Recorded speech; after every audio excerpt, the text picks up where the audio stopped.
Chapter 1. People often say that life is black and white if you lack something.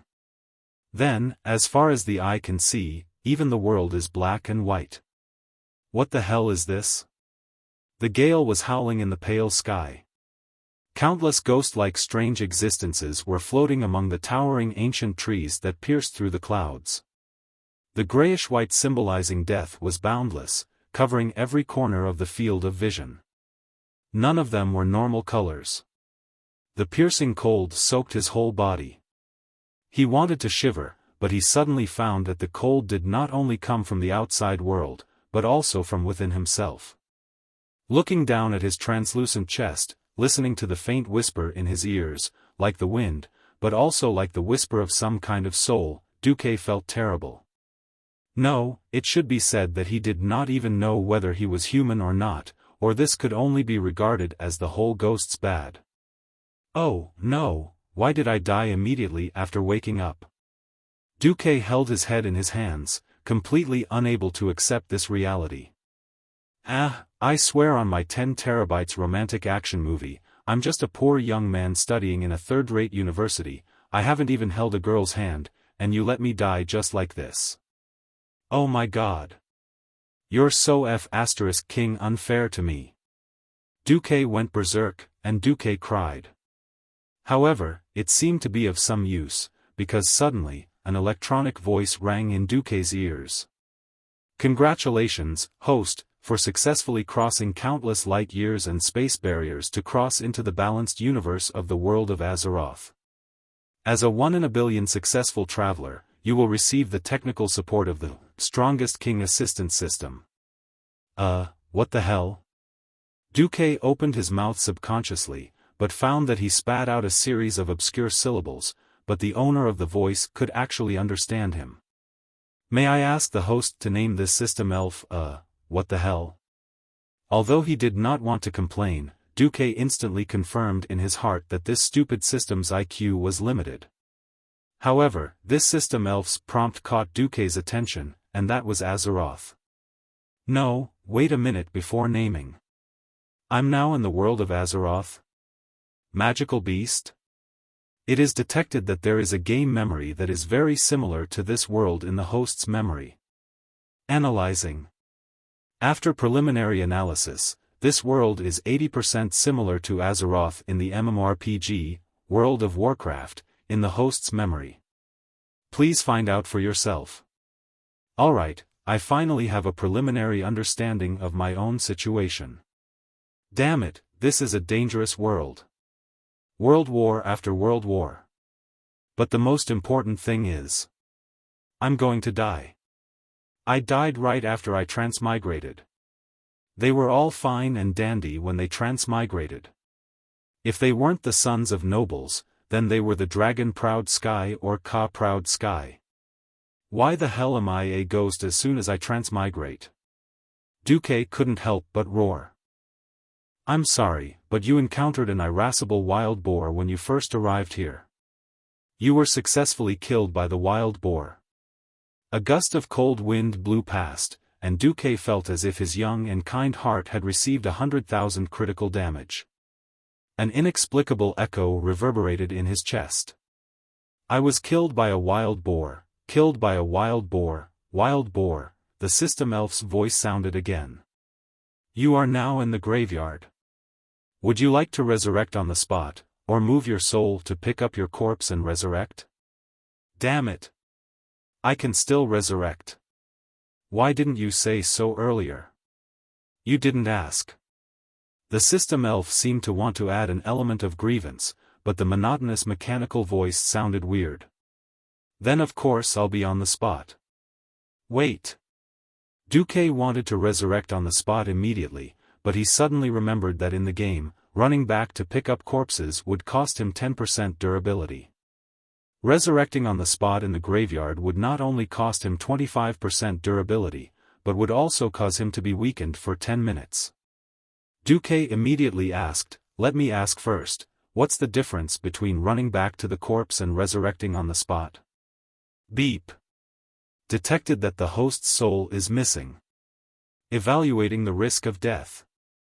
After comparing all aspects of the host's data before and after death, it can be determined that death will cause the host to lose humanity and memory.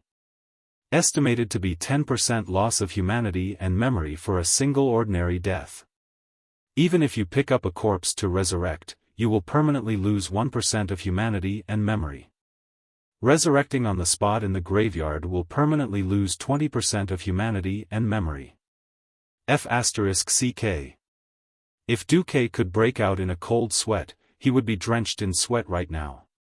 It would have been fine if the system elf hadn't reminded him, but as soon as it did, he immediately realized that something was wrong. He had a dog that he had raised since he was a child, and only died of old age at the age of 16. At this moment, he actually couldn't remember the name of his beloved dog. Things were troublesome.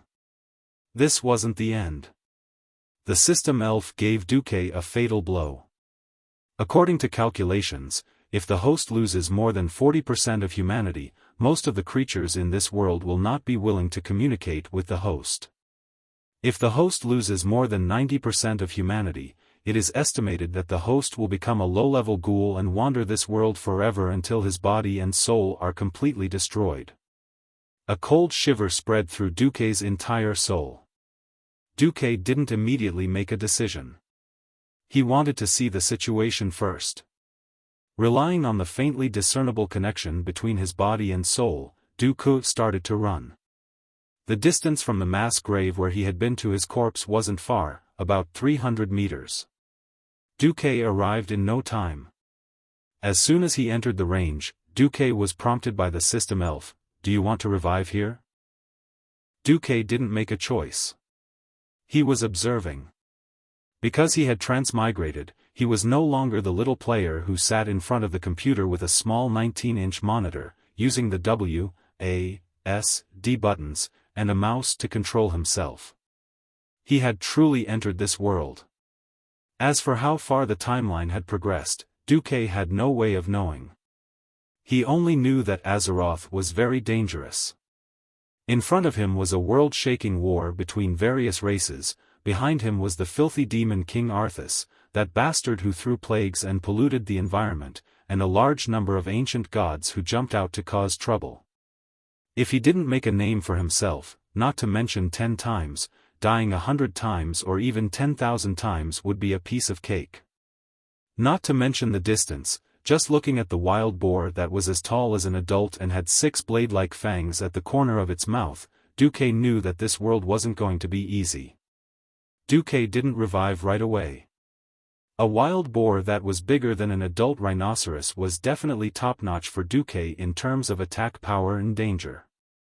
In this day and age, there weren't many young people who liked to play games who were especially fit. Looking at the dense forest and rugged terrain around him, Duque knew that if he revived casually, he wouldn't be able to run for more than a few steps before he was killed again. Patience. Calm down. Duque kept telling himself. After waiting for 10 minutes, Duque was depressed. Because this bastard wild boar refused to leave. Although it wasn't interested in Duque's disemboweled corpse, it just stayed nearby, digging the ground with its long fangs and refusing to leave. Just when Duque was at his wit's end, a beautiful and vigorous elf entered Duque's field of vision. Even though her image was different from the one in the game, Duque recognized her at a glance, the most famous High Elf Ranger General in World of Warcraft, Aurelia Windrunner. Chapter 2. Looking at Aurelia, Duque immediately thought of a key problem. The timeline. Aurelia's existence itself indicated a very, very serious problem. According to the history of Azeroth, Aurelia was active in the world of Azeroth before the first war between the humans and the orcs at the Dark Portal. In the game before Duque transmigrated, Aurelia had already been remembered as a missing hero. There was even a large statue of her at the gate of the human Stormwind capital, Stormwind City. So, I've transmigrated to the time before the First Orc War. Duque immediately realized what he had to do after his resurrection. The worst-case scenario was that the Orc army was about to pass through the Dark Portal and invade the world of Azeroth. If the place he was at was about to be engulfed in the flames of war, then he had to accumulate his strength and prepare for a great war. At the very least, he had to become a strong person who could protect himself. But then again, Aurelia was very beautiful. For some reason, when Duque focused all his attention on Aurelia, the system automatically operated. Beep. As per your wish, restoring the target's color, like a black and white painting being filled in at high speed, the pale gray disappeared. Colors began to fill in along every line of the body and clothes. This feeling was like a black and white animation becoming a living movie. In less than a second, the Aurelia in front of him suddenly became a normal existence. As a superhuman character in the game, Aurelia also had a stunning appearance in reality. This female elf was filled with the heroic aura of a Valkyrie from head to toe. Because she was born into a noble high elf family, even though she was a ranger, she occasionally had a noble and elegant demeanor. Other than a green cloak that fluttered in the wind, she only had a green pauldron and a bikini-like inner armor. Coupled with her brilliant golden hair, it made her ivory skin look even whiter and more delicate. Her well-trained body had the most perfect curves. Her snow-white neck was as slender as a white swan's, and her collarbone was slender and sexy. Her slender waist accentuated the pair of high jewel peaks on her chest. Not to mention the high elves who were famous for their slender figures, even humans would be considered a violation of the rules. There was no need for a waistband at all. That healthy and beautiful waist looked so slender because of the large amount of exercise. That slim waist, because of the existence of the healthy and beautiful mermaid lines, made people not worry about the waist breaking if they used too much strength. On her lower body, she wore a pair of green boots with gold trimmings, which made her proud figure look even more slender and slender. Her whole body was filled with a kind of strong exotic charm and speechless sexiness. Before he transmigrated, he had seen so many internet celebrities with snake-like faces and chests filled with silicone that even his own mother would not be able to recognize. Suddenly seeing such a natural and heroic woman, Duque was a little dumbfounded. If he was still breathing, his breathing rate would be similar to that of a bellows. It was an irresistible attraction. Duque reached out his hand to Aurelia. In the next moment, he immediately realized what the system meant by losing his humanity. He actually floated over and clawed at Aurelia's peaks. Duque was immediately dumbfounded. His mind only had the thought of, that pair of flesh mountains are too evil, it would be great if I could just grab one, and his soul immediately acted. Is this what a cultured, law-abiding, and principled youth should do? So, losing his humanity was losing his moral integrity. Time seemed to have stopped, and Duque felt like crying on the spot. This was not the end. Duque's nightmare had just begun. He was actually discovered.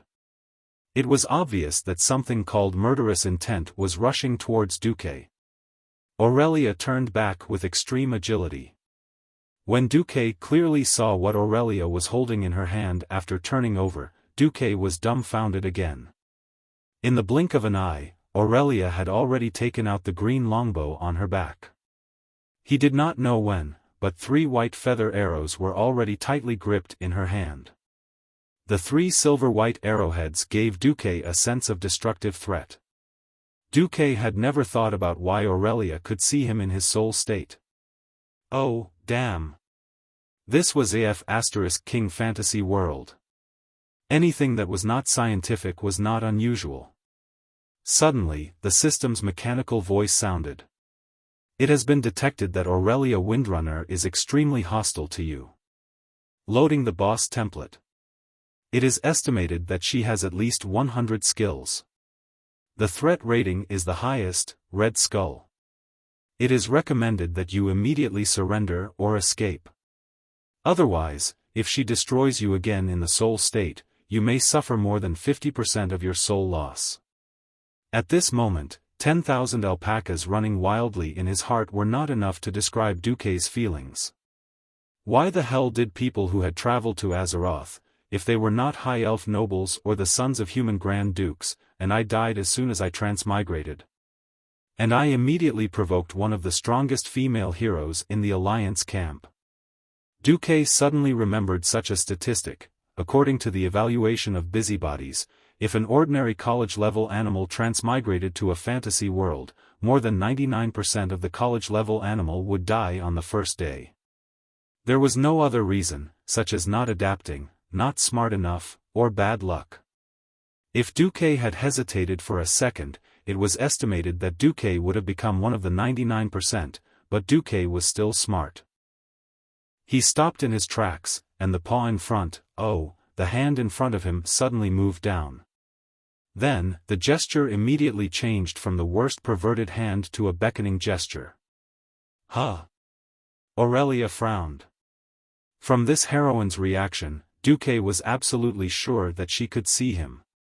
Please allow Duque to get on top of his body, put on a sad expression, and then pointed in the direction of his body. Duque did not believe that with Aurelia's keen perception, she could not sense the damn killer wild boar not far away. Did that wild boar kill you? Aurelia asked tentatively. When there was no more murderous intent, Duque found that Aurelia's voice was quite pleasant, reminding him of the oriole in the forest. Aurelia spoke in the human language. Originally, Duque could not understand, but the system's translation software made him instantly understand. Duque really wanted to say, yes. But when the words reached his mouth, they became a murmur of the soul, like a piece of noise, so he could only nod. Aurelia sighed slightly and then released the bowstring. Thump, the crisp and sweet sound of the bowstring had a strange sense of beauty. In the next second, Duque's heart almost flew out of his body. Because 3 arrows with green flames, which seemed to be able to kill gods and demons, were actually shooting at him at high speed. God! This woman still does not believe me. Is she even going to destroy my soul? It was completely indescribable that even his soul was about to freeze, and Duque completely lost the strength to move. But nothing happened to him. The arrows were not shooting at him, and he just happened to be next to the arrow's trajectory. Or rather, this woman was deliberately scaring him, scaring a ghost. The arrows that were shot out in a triangular formation brushed past his body and then tore through the air, making a beautiful arc in the forest, passing over countless trees that could serve as obstacles and shooting into the distance. Where was she shooting at? Although he knew that it was a bit impossible, Duque had a hunch. There was a mournful cry from a pig in the distance. Duque was dumbfounded. No way, that's possible? For the first time, Duque had the most intuitive understanding of the boss-level heroes in the world of Azeroth. Crazy, cool, and domineering. Chapter 3. No need to thank me, I'm just getting rid of an evil beast for the other animals in the forest. You can go to heaven in peace. Since she said that, Duque knew that this short conversation should end here. In his soul form, he placed his right hand on his left shoulder and bowed to Aurelia. Aurelia nodded and disappeared into the forest in a flash. Phew, Duque let out a long sigh of relief. Alright, it's time to pick up my lost moral integrity. Shaking his head, Duque sprinted to the vicinity of his corpse and saw the huge wild boar that had fallen.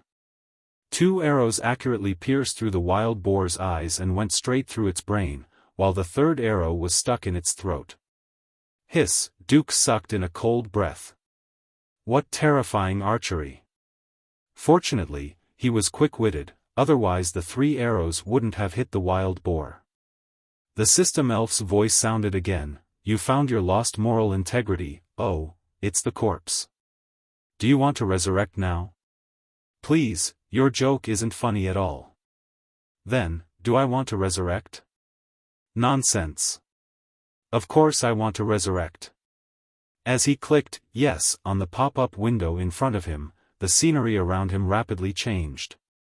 Duque could clearly see that his miserable corpse, which had its intestines cut open by the wild boar, immediately turned into a stream of light, disintegrating completely in a few seconds, not even leaving a trace of blood. All the light began to converge on Duque's soul. Duque could feel that his body was filled to the brim. The most important thing was that the moral values that seemed to have become faint had returned. Oh, oh, oh. The lost moral integrity had returned. Looking at the world that had become colorful again, listening to the birds around him, smelling the fragrance of the earth. For the first time in his life, Duque felt that it was good to be alive. He really wanted to laugh out loud, but looking at the Soul Power 99 and Humanity 99% labels in the system notification, Duque's happiness faded. Alright, I'm alive now. My journey to the other world has officially begun, right? Then, how do I become strong enough to protect myself before the dark portal incident arrives? The goal was clear, but the process was confusing. It seems that before I become a powerhouse, is there a novice gift pack? Duke, who was used to wearing modern industrial clothes, could not get used to the rough linen clothes he was wearing. Dreams were plentiful, but reality was harsh. Duque touched his body and found that he was penniless. His pockets were completely empty. Unknowingly, Duque cast his gaze towards the vicious beast that killed him. Such a big wild boar, it's definitely not some Tom, Dick or Harry. I remember you can sell the skin for money in the game, right? Duque immediately discovered the problem. F***ck, do you want me to skin it with my bare hands? Left with no choice, he could only give up. Duque was a little depressed as he walked blindly for about 10 minutes. Suddenly, he heard the sound of water in the river. Since ancient times, where there was water, there were often people living. It should be, right? After a few steps along the river, Duque's foot slipped. He actually slipped into the river. Duque, who was being carried downstream by the river, didn't know that when he reached the river, Aurelia's strong and beautiful figure suddenly appeared next to the dead wild boar. For some reason, she instinctively felt that something was wrong. After walking for a while, she decided to turn back to check and retrieve the arrow. When she arrived at the scene, she immediately found that something was wrong. There was only the wild boar and her arrow. The smell of human blood that she smelled just now was gone. Looking at the traces of a fierce struggle on the ground, the Ranger General was absolutely sure that there was a human sacrifice here. However, there was no corpse fragments, not even blood, and no traces of any other living beings passing by. What the hell is that? Aurelia buried deep doubts in her heart. Immediately, Aurelia smiled, like a spring flower blooming on her beautiful face. Right. She was in high spirits. On the planet Azeroth that Duque came from, it was mainly composed of two continents, the continent of Kalimdor in the west, and the continent of the Eastern Kingdom in the east. About 9,000 years ago, a group of high elves were exiled from the continent of Kalimdor to the Eastern Kingdom because they were unwilling to give up their precious magic. They traveled to the northern part of the continent, Kuel Salis, and re-established their civilization there. For thousands of years, Kuel Salis had always been considered a place where magic gathered. A source of magic called the Sunwell provided every high elf with an inexhaustible source of energy. These high elves used the power of nature to obtain immortal life and power. Therefore, the high elves were a race with immortal life. It was not a problem for them to live for tens of thousands of years. However, a long life had both advantages and disadvantages. The advantage was that they had endless time to squander. The downside was that he had experienced too many things and knew almost everything. This was undoubtedly a kind of torture for the Windrunner, who loved new things and liked to wander around. If it was a state of war, as the Ranger General of the High Elves' Kingdom of Kuel Salis, Aurelia could not leave her post without permission. However, she was on vacation and came here after wandering around. It seems, there is finally something interesting. Aurelia's beautiful face was filled with ecstasy, dominated by curiosity. Ranger, an expert in guerrilla warfare, the favorite of the forest, one of the strongest trackers. Aurelia jumped to the top of a big tree. It did not take her long to find Duque's footprints. Oh. The first footprint is more than 40 yards away from the original position of the corpse. Aurelia's smile became wider. It was the expression of someone who had found a fun toy. Her feet barely touched the ground. The agile ranger general dashed across the big and small branches. She was so fast that she could be called a phantom. After a while, she came to the river. She had lost track of Duque. The river was full of pebbles. It was difficult to leave footprints on the pebbles unless one deliberately stepped on them. Oh. He knows some anti-reconnaissance skills. It was difficult to leave footprints, but it did not mean that there were no footprints at all. The weight of an adult on the pebbles would still cause some changes. Aurelia followed a few steps and was surprised to find that the footprints had disappeared. Could it be that he was so stupid that he was washed away by the water? Aurelia quickly sketched another scene in her mind. A mysterious man pretended to walk downstream to avoid being tracked, but after a few steps, he quickly stepped into the deeper water and went upstream. Aurelia really misunderstood Duque. At this moment, she immediately thought that Duque was many times more cunning. The beautiful figure of the high elf suddenly disappeared from the river and sprinted upstream.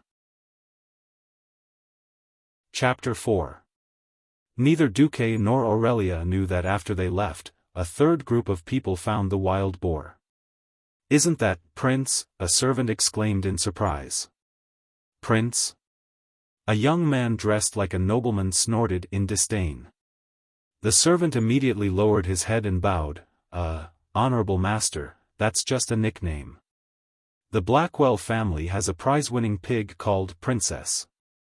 This sow is huge, and often sneaks into Stonefield's farm to steal vegetables. This princess has a bigger killer boar at some point in time, and 3 farmers have already died to this boar. So, on the bounty, this boar is called Prince. The young nobleman heard this and became interested. Huh? If I bring this prince back, won't it increase my prestige? The servants were all flatterers. They immediately understood what he meant when they heard it. The current king was a very wise man. In order to maintain the nobleman's ambition, he even set an iron law that the descendants of noblemen must have meritorious deeds to inherit their father's title. Unfortunately, there were policies and countermeasures. In this era without large-scale wars, people's lives were relatively peaceful, and there were not many robbers or robbers. The only ones that could be counted as enemies of humans were the wild beasts, magical beasts, and demi-human races that covered the mountains and plains. If humans wanted to expand their territory, they had to snatch territory from other creatures and open up new territories. So, killing the monsters on the bounty could also be counted as meritorious deeds. Yes, that's right. Young master, you used magic to beautifully kill the prince on the level 1 bounty in town.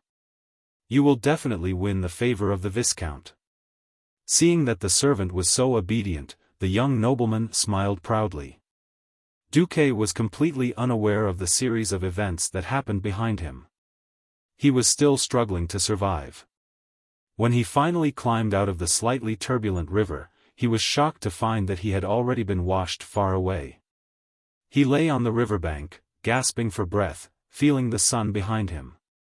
The system suddenly spoke, "Dear host, this system elf feels obligated to remind you. With your physique, the probability of you catching a cold is 68.3%. Duque clenched his teeth and finally agreed. He struggled to take off his coarse linen clothes and lay down on a large rock by the river that was relatively dry. Then, he lay down on it like a dead dog. Damn it, as expected, transmigration was a physical and technical work. Such a primitive natural environment was indeed very difficult for a university animal who complained about the hardships of military training.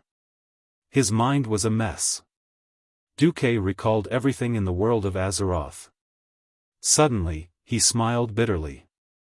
Before he transmigrated, he had always complained that his reincarnation in the otherworld was like activating Hell mode. Compared to Azeroth, it was not even the gates of Hell.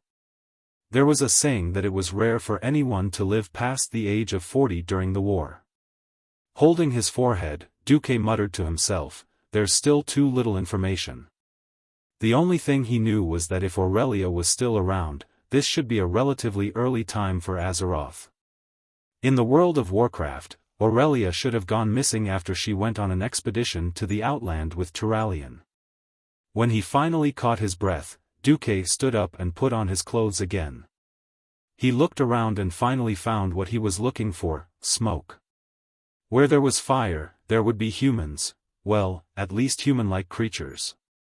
Duque was filled with hope and apprehension as he walked towards the place where the smoke was rising. Finally, after half an hour, Duque followed the stream and found what he was looking for: a human settlement. A few 4-story brick and wood buildings broke through the canopy, proudly declaring the existence of human civilization to the nature.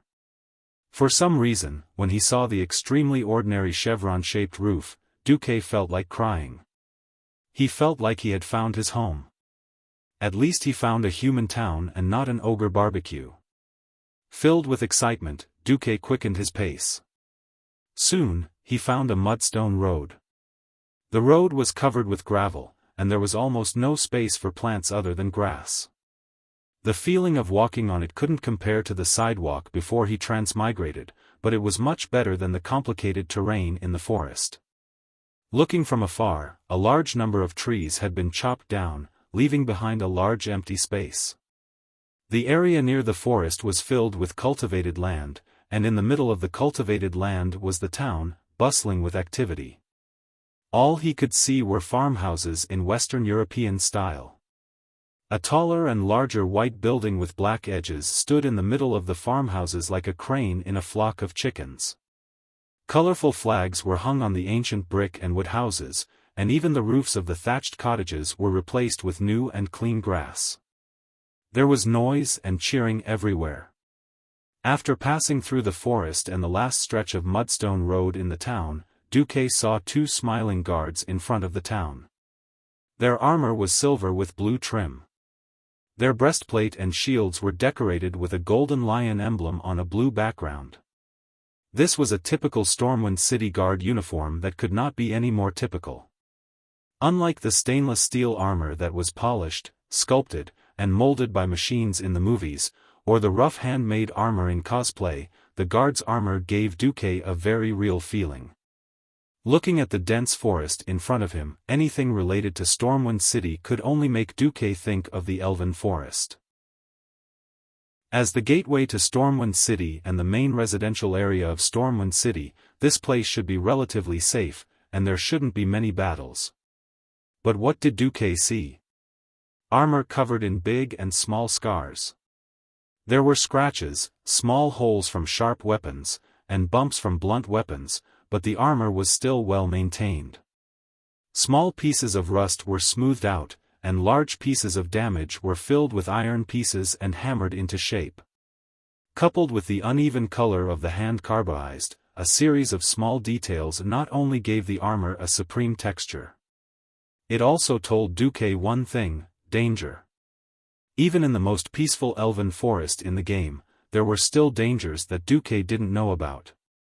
For some reason, Duque thought of the beasts in the beginner's area and the various monsters that he looked down on. Regardless, seeing them, Duque still let out a long sigh of relief. Phew! In the world of Azeroth, there used to be a very powerful human empire called Arothar. But in the game's history, around 1,200 years ago, the Arothar Empire was split into 7 small countries: Lordaeron, Dalajan, Alterac, Kull, Tiraz, Gilneas, Torrential Fort, and Stormwind City. Stormwind City was the beginner's area for all human players in the game. Duque didn't know if the history here was the same, but it didn't seem to be any different. Yo, bro, are you here for the profession trial too? Looks like your small body can't be a guard of Stormwind City. Ha ha ha. Seeing Duque, the guard on the left laughed straightforwardly. Maybe he's a hunter and can become an archer? The guard on the right laughed as well. No, no, no. Look at his white and tender palms. Maybe he's a noble master mage. Ha ha ha. Duque didn't know what profession he could take, but he knew that if he didn't do anything, he would sooner or later become a ghoul in this world full of war and destruction. But, no matter how down and out I am, it's not your turn to laugh at me, you two silly soldiers. Just as Duque was about to punch the two of them, a military officer with golden eyebrows, a square face, and a large sword at his waist came. Enough. Shut up, you two idiots. Seeing their superior, the two guards immediately shut up and stood at attention. A drop of cold sweat could be clearly seen dripping down their cheeks. The military officer faced Duque and smiled warmly. Whether a person is noble or not depends on whether you or your ancestors have contributed to the prosperity of mankind. Becoming a professional and advancing to the elite level is a good thing, but if you fail, don't be discouraged. The prosperity of Stormwind City requires talents from all walks of life. Young man, do you think I'm right? Yes. The military officer extended his hand to Duque. I'm Viry, vice captain. Duque. Duque also extended his hand to shake Viry's. Then, Duque's palm received 100 points of critical damage, F***CK.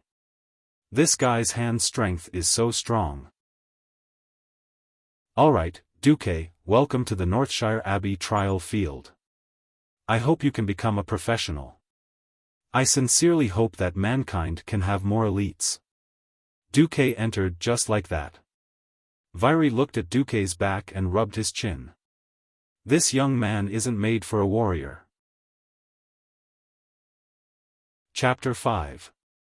After entering, Duque was a bit puzzled. Just like in World of Warcraft, there were many recruitment points for different classes. However, unlike in 3D games, this was a real world. The warrior recruitment point had the most people. Looking at the warrior examiners and candidates, all of whom had arms thicker than Duque's thighs, Duque knew that he had no chance. Was this a gathering of the devil's muscular men? Anger. To become a warrior, you must sense anger first. It's not the anger of someone stabbing you in the butt with a knife. It's the anger that you can sense when it's turned into energy, the examiner yelled loudly. Duque thought, anger? I have a perverted heart. Does that count as anger? The hunter exam wasn't something that a college animal like Duque could handle. Shooting an apple from 30 yards away with a bow and arrow? Except for the archery team of the sports school, which college animal had ever touched a bow and arrow? Rogues weren't reliable either. It was a test of agility. Just like the wave-like subtle steps, they could fly across a river that was more than 10 meters wide by relying on 3 small stones at different distances above the water. What was even more ridiculous was that a few guys actually did it. If it were before Duque traveled to this world, these guys could go on TV shows like water parks and win big prizes.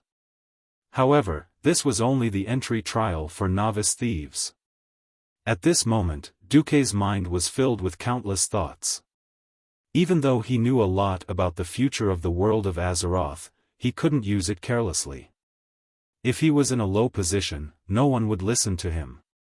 At the very least, he had to get a high position.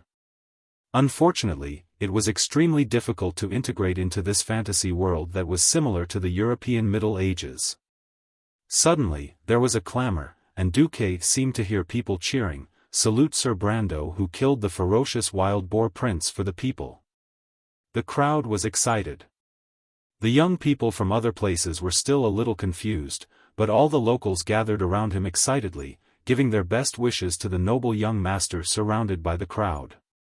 There were so many people that Duque couldn't see what the young master looked like. However, it didn't prevent Duque from seeing the wild boar skin that was held high by 4 servants on a wooden shelf. As if struck by lightning, Duque's mind was in a daze. Wasn't this boar the Lord Boar who had killed him not long ago and was then killed by Illyria with a gorgeous 3-arrow strike? "Honorable Sir Brando, how did you kill this ferocious giant wild boar?" someone asked loudly. Immediately, Duque heard a sharp male voice. "Ha ha ha. I'm a once-in-a-century magic genius. A mere wild boar can be killed with a fireball." Someone immediately echoed, "That's right. That's right. Sir Brando is a wizard genius. He has passed the magic trial and become a member of the Stormwind City Royal Magic Academy." "Praise Sir Brando," the crowd shouted in unison. "I've seen shamelessness. I've never seen such shamelessness." Duque was very unhappy to hear such a blatant claim of credit. "This wild boar that killed me was clearly killed by the demon Queen Aurelia. What does it have to do with a damn noble like you?" But there was someone else who was even more infuriated. A slim figure hidden in the treetop snorted coldly. She glanced at Duque, who didn't react. She was still sulking when she was just led away, but now she immediately thought that this might be an opportunity to force Duque to show his true abilities. Looking at the holy medicine in her hand that could save people as long as they had a breath left, she secretly spat. "At worst, I'll come back and save you." The next second, a voice that was 70% similar to Duque's came with the wind. "Sir Brando's fireball is really amazing." 2 fireballs shot into the prince's eyeballs like arrows, and one hit the prince's throat. "There are fatal wounds everywhere. Look, there are no burn marks on the prince's fur.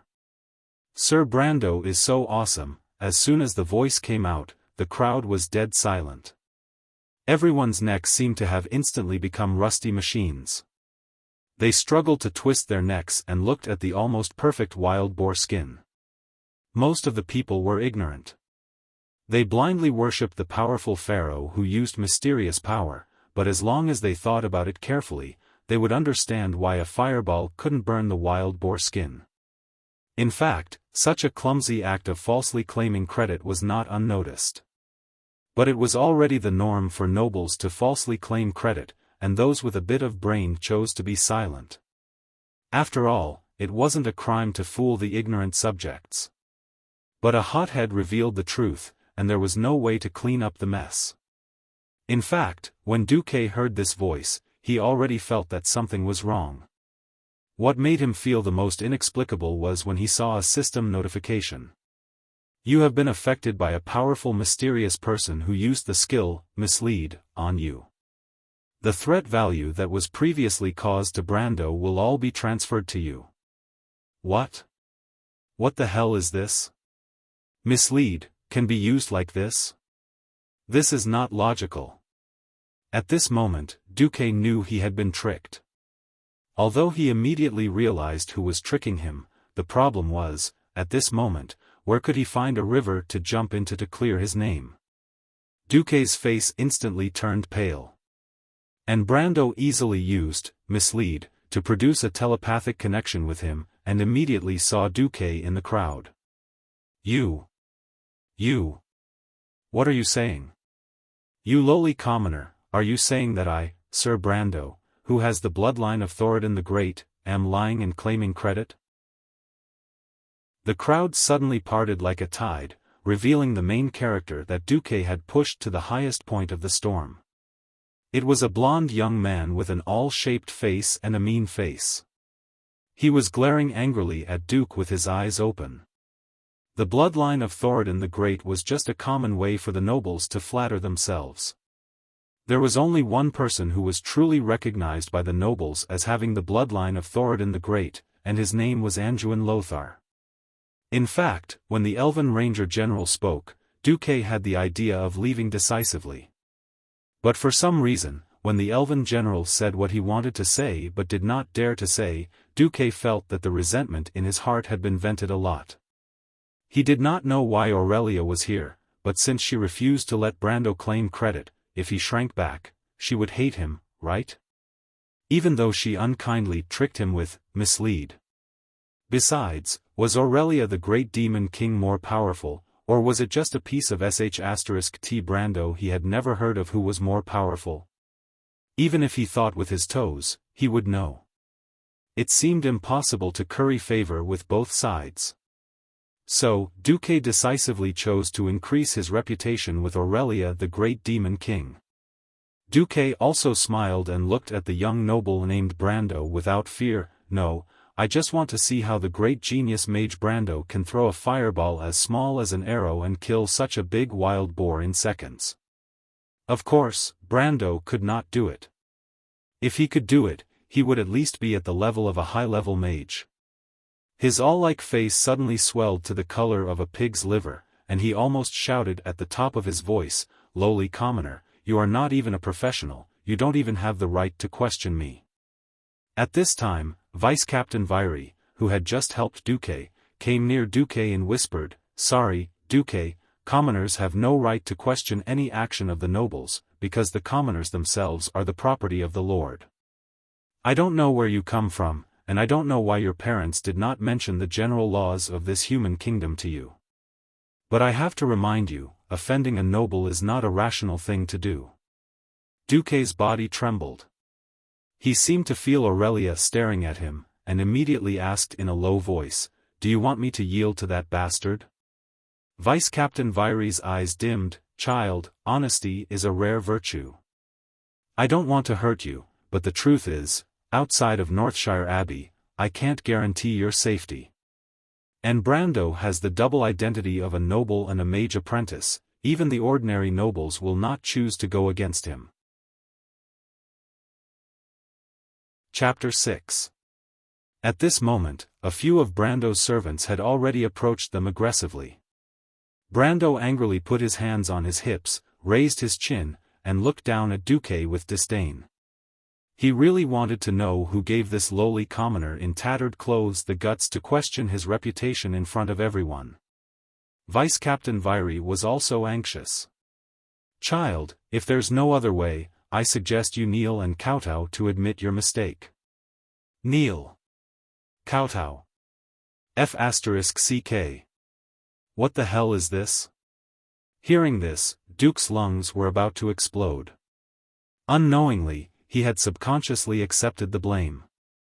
As a transmigrator, as a young man who had been educated by modern and enlightened ideas, Duque had never had the habit of kneeling to anyone. Maybe one day in the future, when he got rid of his single status and wanted to marry a wife, he might even kneel. That's right. Kneel to the sky. Kneel to the ground. Kneel to his parents. But I won't kneel to a *TTY noble like you. If Duque was a little reluctant to be tricked by Aurelia at the beginning, then at this moment, Duque was completely immersed in his role. Anyway, he didn't like Brando. Duque made up his mind. What can a *TTY noble like you do to me? Anyway, I'll be resurrected. At most, I'll just lose some integrity and kill you later. However, being beaten to death would probably hurt a lot. Duque went all out. He gritted his teeth and yelled, "So what if you're a noble? If you say the sun is black, then it's black. I'm not convinced. If you have the ability to smash a fireball into an arrow, then..." It was Kuel Salas's High Elf Ranger General Aurelia Windrunner who killed this wild boar. How dare you take credit for it? Hearing Duque's words, the surrounding people were in an uproar. Even Brando's scalp was a little numb. Why did that bunch of arrogant long-ears get involved? This could be an international dispute. Humans and the High Elves were allies, but that didn't mean that they were on equal footing. The High Elves had a transcendent status. Back then, if the High Elves had not taught humans magic, humans might not have been able to defeat the various beasts, trolls, and other humanoid tribes. Not everyone present knew who Aurelia was, but there was no lack of knowledgeable people. At this time, an old man's voice came from behind Duque. "Yo, young man, do you want to try your mage aptitude test? If you become a mage apprentice, you will have the same status as Sir Brando." Duke turned around and saw a crystal ball on a table, and an old mage who looked like a priest waving at him. Mage. Duke's heart skipped a beat. In the game, he was an out-and-out pharaoh. In fact, he loved to use mages, warlocks, and priests, as long as they were cloth-armored classes. But could the things in the game be the same as in real life? Could it be that if he assumed Ultraman's right angle/stance, he would be able to release a big fireball with a "Bayou, Bayou, Bayou" sound? Even though it was ridiculous, Duque still went over. At this time, Brando warned him fiercely, "Peasant, do you really think a mage apprentice can protect you? Do you know what you are doing? You are not only slandering me, Fame Brando, but you are also provoking the entire Brando family." Vairi panicked and whispered quickly, "Duque, don't. Mage aptitude is extremely rare. There might not even be one mage apprentice out of 1,000 civilians, let alone a high-level mage. To fight against the Brando family, you have to at least become a court mage in Stormwind City." Duque gave Vairi a grateful look, turned around, and walked straight to the old mage. When a servant saw Duque like this, he immediately scolded, "Bastard, stop right there. How dare you ignore Brando?"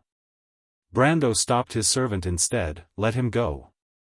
Young master, but, do you think you can have mage aptitude just because you say so?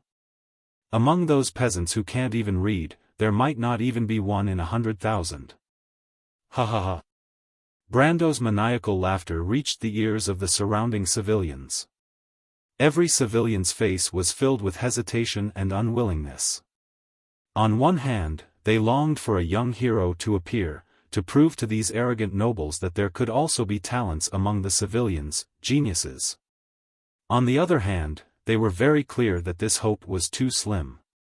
Putting aside the completely unimaginable magic aptitude, just the runes and magic theories alone were enough to make them want to die. One by one, the civilians wanted to say something but stopped, silently watching Duque. Disdain, maniacal laughter, not being looked upon favorably by the world. Feeling the pitiful gazes from the people around him, Duque's chest was filled with an emotion called resentment. Layer after layer, piling up higher and higher, accumulating more and more, like a volcano that was about to erupt. Duque clenched his teeth and asked word by word, "What do I want to do?" Completely ignoring Fame Brando's hostile gaze, the old man spoke, "This crystal ball contains the most basic magic formula for the fireball spell. Do you know what a formula is? Forget it, anyway, just use your mind to sense it. As long as you can use this crystal ball to create a spark, you will be the lowest level of magic apprentice. Sense it?" Behind him was the noble young Master Brando and his lackeys, who were itching to tear him into pieces. With Duque's small physique, there was no way he could beat them. "Forget it, try it as a last resort." Duque put his hand on the crystal ball. The moment he put his hand on it, the terrible voice of the system elf sounded again. "Unknown magic model detected. Comparing with the host's knowledge. Importing thermodynamics and hydrodynamics formulas. Calculating entropy value. Improved magic model constructed. Importing heat energy from the fire elemental realm." Under the horrified gaze of the old man, under the inexplicable shock of Duque, and under the horrified expressions of all the onlookers, ribbon-like crimson runes suddenly sprang out of the crystal ball and wrapped around Duque, forming rings that kept spinning. The next moment, a fireball the size of a water tank, burning fiercely and emitting horrifying heat energy flew out of the crystal ball with a long trail of flames behind it. Boom! The unimaginably loud explosion numbed the scalps of nearly 1,000 people in the trial field, and their ears buzzed. Oh, holy light above! What happened? Of course, the people nearby could see it, but countless people in the distance who didn't know the situation screamed. "Get out of the way! Get out of the way! Unrelated people, please evacuate. We might be under attack." One had to admit that the quality of the guards in Stormwind City was pretty good. Upon hearing the sudden explosion, their first reaction was for the guards to stay at their posts. The patrol team rushed to the scene, and the soldiers who were resting rushed out of their resting rooms to evacuate the crowd. Another deputy captain arrived at the scene with a patrol team of 12 fully armed people. Chapter 7. What was the result? There were no murderers to be seen, only 2 black men and the scarecrow that was placed on the empty ground as a symbolic target were all reduced to dust. Not far away, Vice-Captain Viry was dumbfounded. His mouth was so wide open that an egg could fit in it. A little further away were Sir Fom Brando and his servants, who were paralyzed on the ground in fear. Oh my God, what did I just see? Viry could not believe his eyes. His former captain had once told him that if he was an outstanding wizard, he could use the crystal ball to release a fireball and turn a scarecrow into dust. What did he just see? A row of 10 scarecrows were all gone. The ground was covered in black ash and a small amount of dried grass that had not been completely burnt. Cough, cough, cough. The 2 fellows, one old and one young, were coughing violently. Both of them were choking on the thick smoke brought by the fire. Sasha. The old wizard called out to his assistant, his voice filled with unspeakable ecstasy. Inform old Mike to bring me that bottle of wine that I have treasured. I found a treasure. Treasure? What treasure? The assistant, who had rushed over in a panic, was a little confused. Old man Norton pulled Duque, who was still in a state of confusion. He is a great wizard that only appears once in 1,000 years, no, once in 10,000 years. Wow! In an instant, the entire Northshire Abbey's training grounds were in an uproar. Regardless of the era, soldiers who did not need talent and only relied on a body full of muscles were the most common.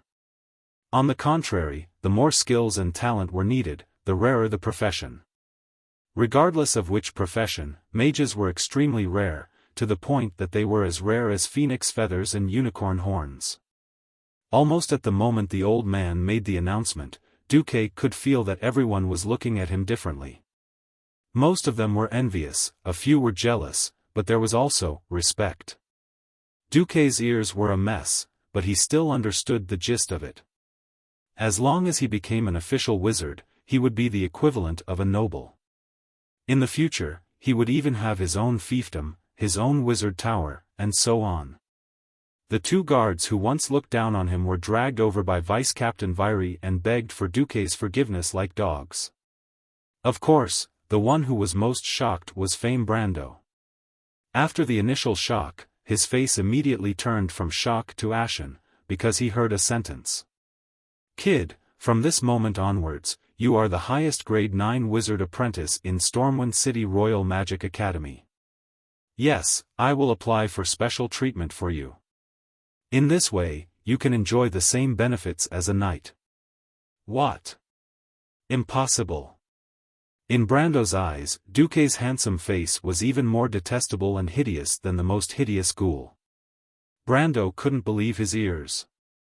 9th grade aptitude. What was 9th grade aptitude? Since the founding of Stormwind City, there had only been one person who had received the 9th grade aptitude evaluation. That person was the current Stormwind City Royal Court Grand Wizard Medivh, the legendary man who was hailed as the next world guardian. Who was Medivh's mother? The famous guardian of the world of Azeroth, Egwene. How could a poor kid of unknown origin have such terrifying aptitude? Brando was going crazy. He knew he had lost. Although there was no bet, Brando knew he had lost. The reason why he could falsely claim credit was because of his noble status, and also because he had received the qualification of a grade 5 apprentice in the mage trial that was arranged in advance. Among mortals, grade 5 meant excellence.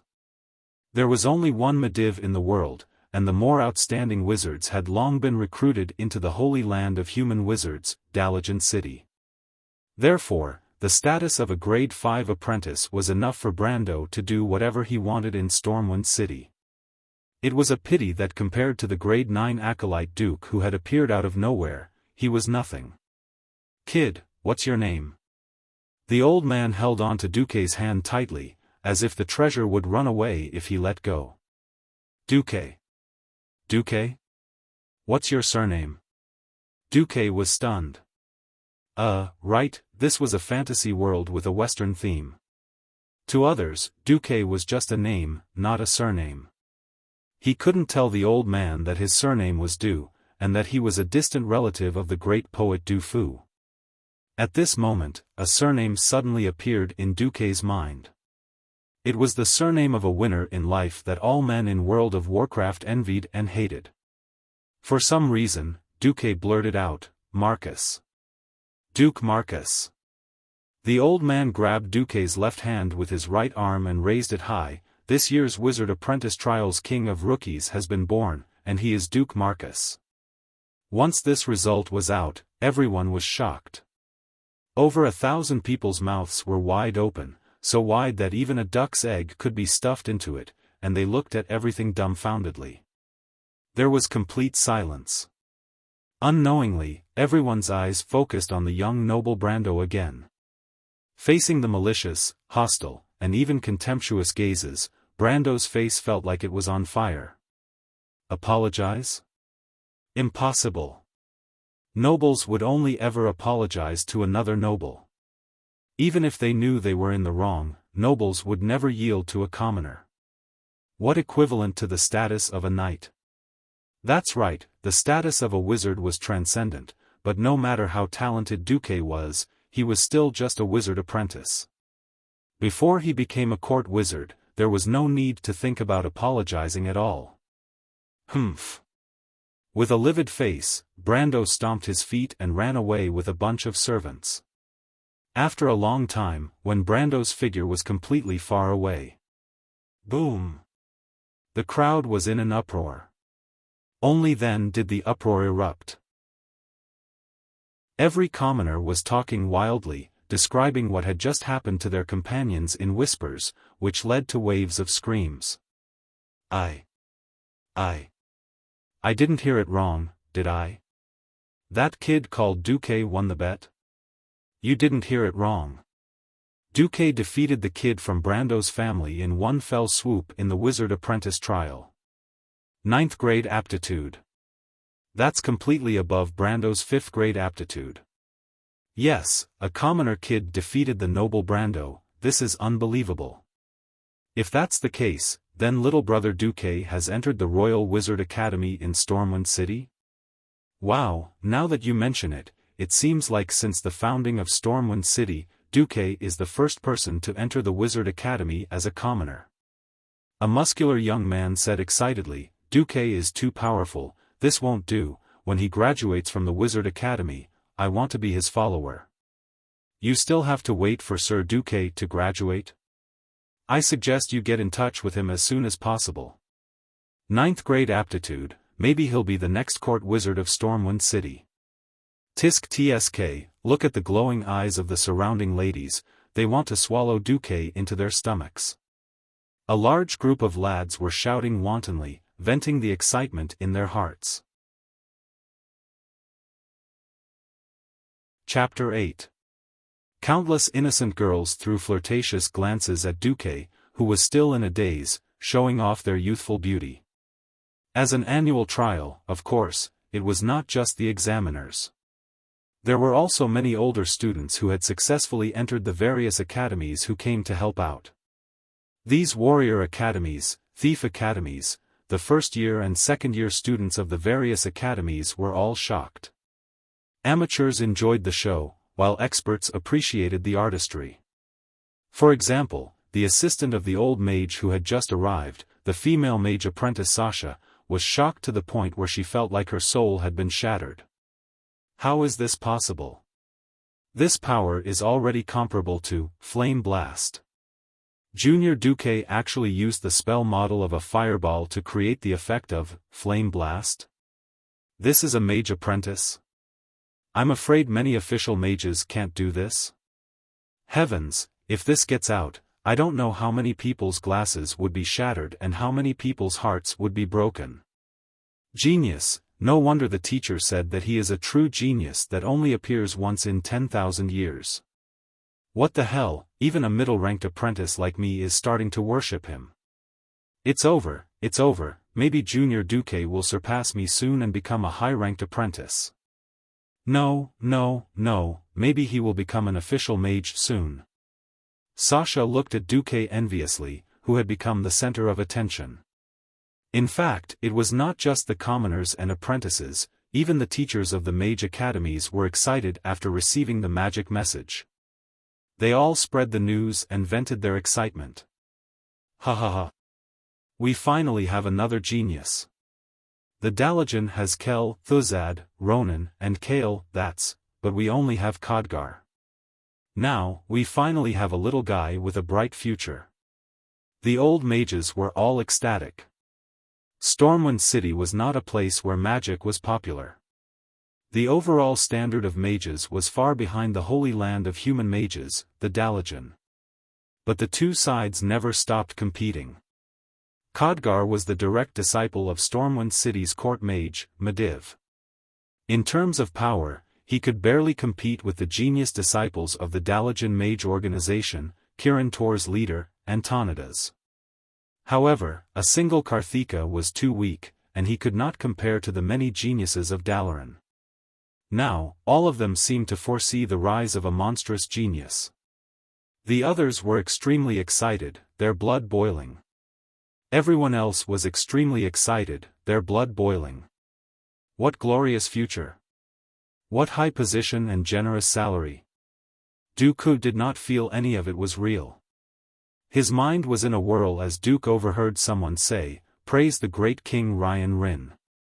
Of course, there was also the term court mage, Mediv. At this moment, Duque's face turned green. Lang Rin, the king of Stormwind City. The key was, if Duque remembered correctly, in this timeline, a guy named Ghoul Den unified all the orc tribes, formed the Horde, and prepared to cross the large portal, the Dark Portal, to attack planet Azeroth. And Lang would die in the first large-scale orc invasion.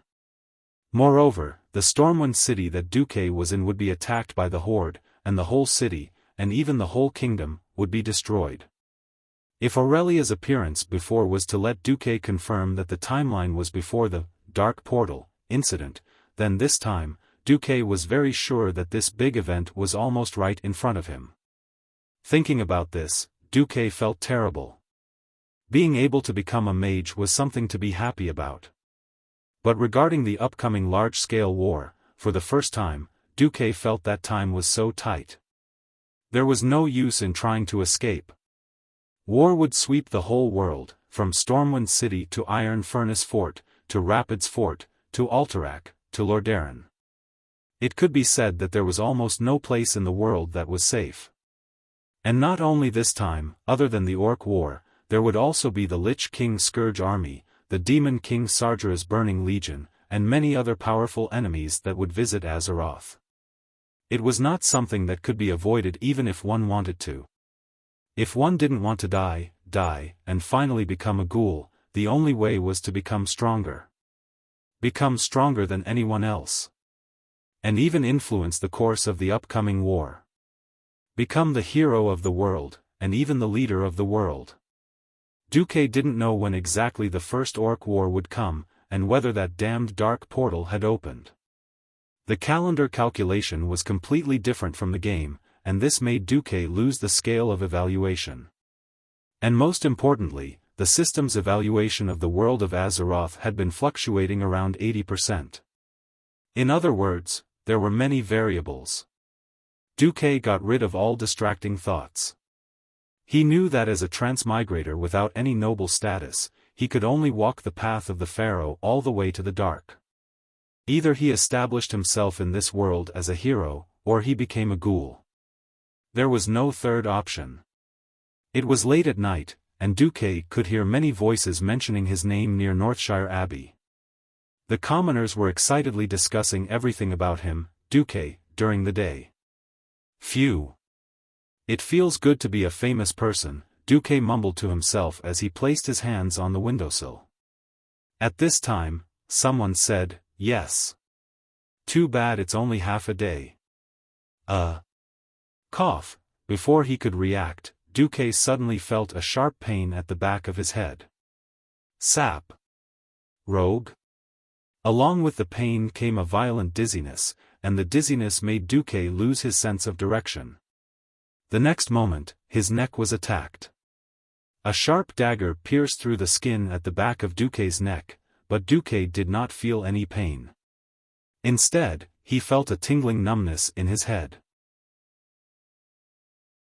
Cerebral paralysis poison? No matter how stupid Duque was, he knew that he had definitely been ambushed by a rogue, and a very skilled one at that. Duque did not know if there was such a thing as levels in this world, but through the system, Duque saw a large skull mark above the opponent's head. This was not something he could fight against. The opponent was being very careful, and it was obvious that they were treating him like a professional mage. There was no way for Duque to fight back. The next moment, Duque found himself kicked to the ground. His mouth instinctively opened wide, and he wanted to breathe, but at that moment, something was stuffed in his mouth. Woo-woo. It was Duque's indistinct cries of extreme discomfort. Before he fainted, he saw an unfamiliar face with a black cloth covering the area below the nose. "Who are you?" Duque's mouth moved, and he wanted to ask, but he could not spit out a word. The face under the cloth was probably grinning. There was no answer, and the guy just lifted Duque up and jumped out of the window like the wind. Chapter 9. Duque woke up because of a sharp pain under his right rib. In his blurry vision, he realized that the scene had changed from the Northshire Abbey to the Elvain forest full of dark branches. "Kid, can you hear me?" "Ugh." Hearing the voice that was deliberately suppressed, Duque knew that he could not possibly know who the person was. Duque swore that he did not know this guy at all. Opening his mouth wide, Duque realized that he could only spit out a blood bubble. He could not speak at all. At this moment, Duque realized that a dagger was stabbed under his right rib. The paralysis poison made his senses less sensitive, but the pain was still beyond the paralysis range of the paralysis poison. It brought waves of heart-wrenching pain to Duque. "Kid, I'll let you die knowing. If you did not embarrass Sir Brando so much during the day, maybe the Brando family would have accepted you into the family because of your talent as a mage. Huh. It's a pity that you have such talent." Ugh. Duque wanted to curse, but the dagger had caused a large amount of blood to flow into his lungs. Half of his lungs were submerged in blood. He was in so much pain that he could not speak. Damn it! Damn it! As expected, there was nothing good about the nobles. An emotion called regret dyed Duque's heart. As a law-abiding university student, Duque's heart had not completely changed, so he fell into the trap. He fell to the other party's revenge so easily. All Brando had to do was send out an unknown thief to take him down. "Kid, don't think that anyone will stand up for you. No matter how strong your talent is, if you can't turn it into strength, you are still that weak kid. Don't worry, I'll take good care of you." The other party grabbed Duque's face and twisted Duque's neck forcefully, pointing at a blurry place in the distance. It was the lakeside, and there were many rough triangular houses. Next to the lake, there was a large group of monsters with the upper bodies of fish and strange humanoid limbs. Duque immediately recognized them. "Yes. Merman." The man laughed ferociously. A boy who was unfamiliar with the ways of the world. He was too excited to sleep at night, and then he accidentally wandered into the Elvain forest. He ran into the Murlocs who didn't care about meat and was eaten. Wasn't this a perfect script? At least no matter who suspects it, there's no way to prove that Sir Brando did it. Duque's body trembled. Thinking about how his body was about to be torn apart by those sharp and smelly teeth, Duque felt a wave of disgust. His vision darkened. Duque was dead. The other party had overestimated Duque's small physique. Perhaps in the eyes of the other party, even a commoner kid would be able to last for about 20 minutes. What? He died just like that. I want to hear your screams when you're swallowed alive by the murlocs, and then record it with a magic crystal for Lord Brando. The other party looked annoyed, but in a flash, he was relieved. Forget it, I'll bring back the remains of his body after the murlocs devoured him. Let his lordship know that he suffered enough pain before he died. That should be enough. With that, the bandit assassin stepped forward, trying to drag Duque's leg, lift him up again, and throw him to the murlocs. Just as he picked up Duque, he suddenly found that the weight on his shoulder disappeared. Oh. Is that so? Then I'll use the same method to deal with you. You don't have a problem with that, do you? Duque's cold voice sounded behind the bandit like a ghost.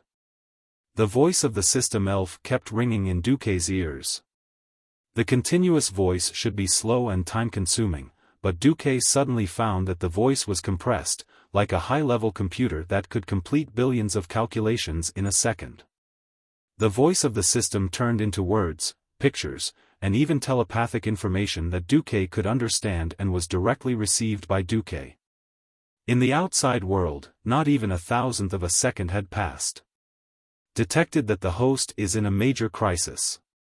Estimated enemy's reaction time is 0.3 seconds. Casting process ignored. Detected that there are no borrowed elements in the outside world, automatically changing to extracting the host's internal magical energy. Calculating entropy value, spell model reset. Special skill, Calm and Composed, activated. Calm and Composed, metamagic ability, able to automatically ignore the casting time of the next non-instant cast spell, changing it to instant cast. System automatically calibrated. Level 1, Flame Blast, launched. Without any time to react, the bandit was shocked to find that there was a blazing light behind him, and a fiery rock the size of a water basin was smashed towards his head. Bang, unprepared, this bandit brother took Duque's Flame Blast head-on. His whole body flew out, and his whole body was engulfed in flames, letting out a shrill scream. Is it over? No. Not yet. Duque didn't know how strong this guy was, but he endured the discomfort from the system helping him to launch the Flame Blast, and almost forcefully swallowed the nausea in his chest, and started to cast the second Flame Blast. Duque didn't know if he could succeed, and he didn't know if he still had enough magical energy, but he instinctively felt that this guy definitely wouldn't die, so he had to finish him off. The system's voice kept ringing, detected that the host's internal magical energy backfire, casting failure rate increased by 78%, automatically starting to equalize the input of fire elements. Casting time extended to 8 seconds, spell power increased, 8 seconds. 8 seconds that decided life and death. If he had a choice, Duque definitely wouldn't foolishly stand still and cast a fireball for 7 seconds. The tragedy was that Duque, this so-called magic apprentice, only had this one spell.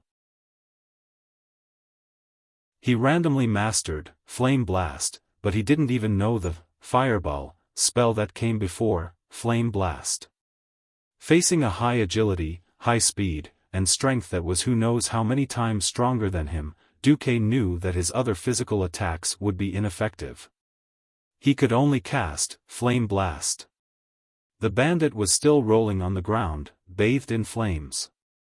Although Flame Blast not only dealt instant damage, the flames that wrapped around his body could also cause continuous damage, but Duque could clearly see that the fire was weakening. When the bandit regained his mobility, it would be Duque's time to die again. 8 seconds. 8 seconds that felt like 800 years had finally passed, and with Duque's hope of killing his opponent, a fireball as big as a brazier was once again pushed out from Duque's palm. One detail destroyed all of Duque's hopes, because Duque was horrified to find that the bandit who was rolling on the ground suddenly stopped rolling, and raised his head. His eyes opened, and it was a pair of fierce and lifelike eyes filled with killing intent. "Kid, I'm going to tear you into pieces." That's what those eyes said. Chapter 10. In the next instant, the rogue raised his left hand, and a shadow cloak suddenly spread out. Even if Duque hadn't seen it with his own eyes, he knew that this was the rogue's godly skill, Shadow Cloak. In the game, this skill had a 90% chance of blocking magic damage once. Damn! How high is this rogue's level? This guy's screams and rolling around were all acting. Other people said that life was like a play, but now Duque said that the play was like life. Duque could almost foresee that he was going to die again. At this moment, Duque even made up his mind that even if his corpse was ruined and his corpse was camped, he wouldn't revive first. At this moment, Duque was shocked to find that there was still 98% soul power in the system notification, but only 88% of humanity was left. What's going on? Duque shouted in his heart. The system elf came out. Because you were killed in a state of extreme pain and resentment, your death in this situation will cause additional loss of your humanity. Then what should I do?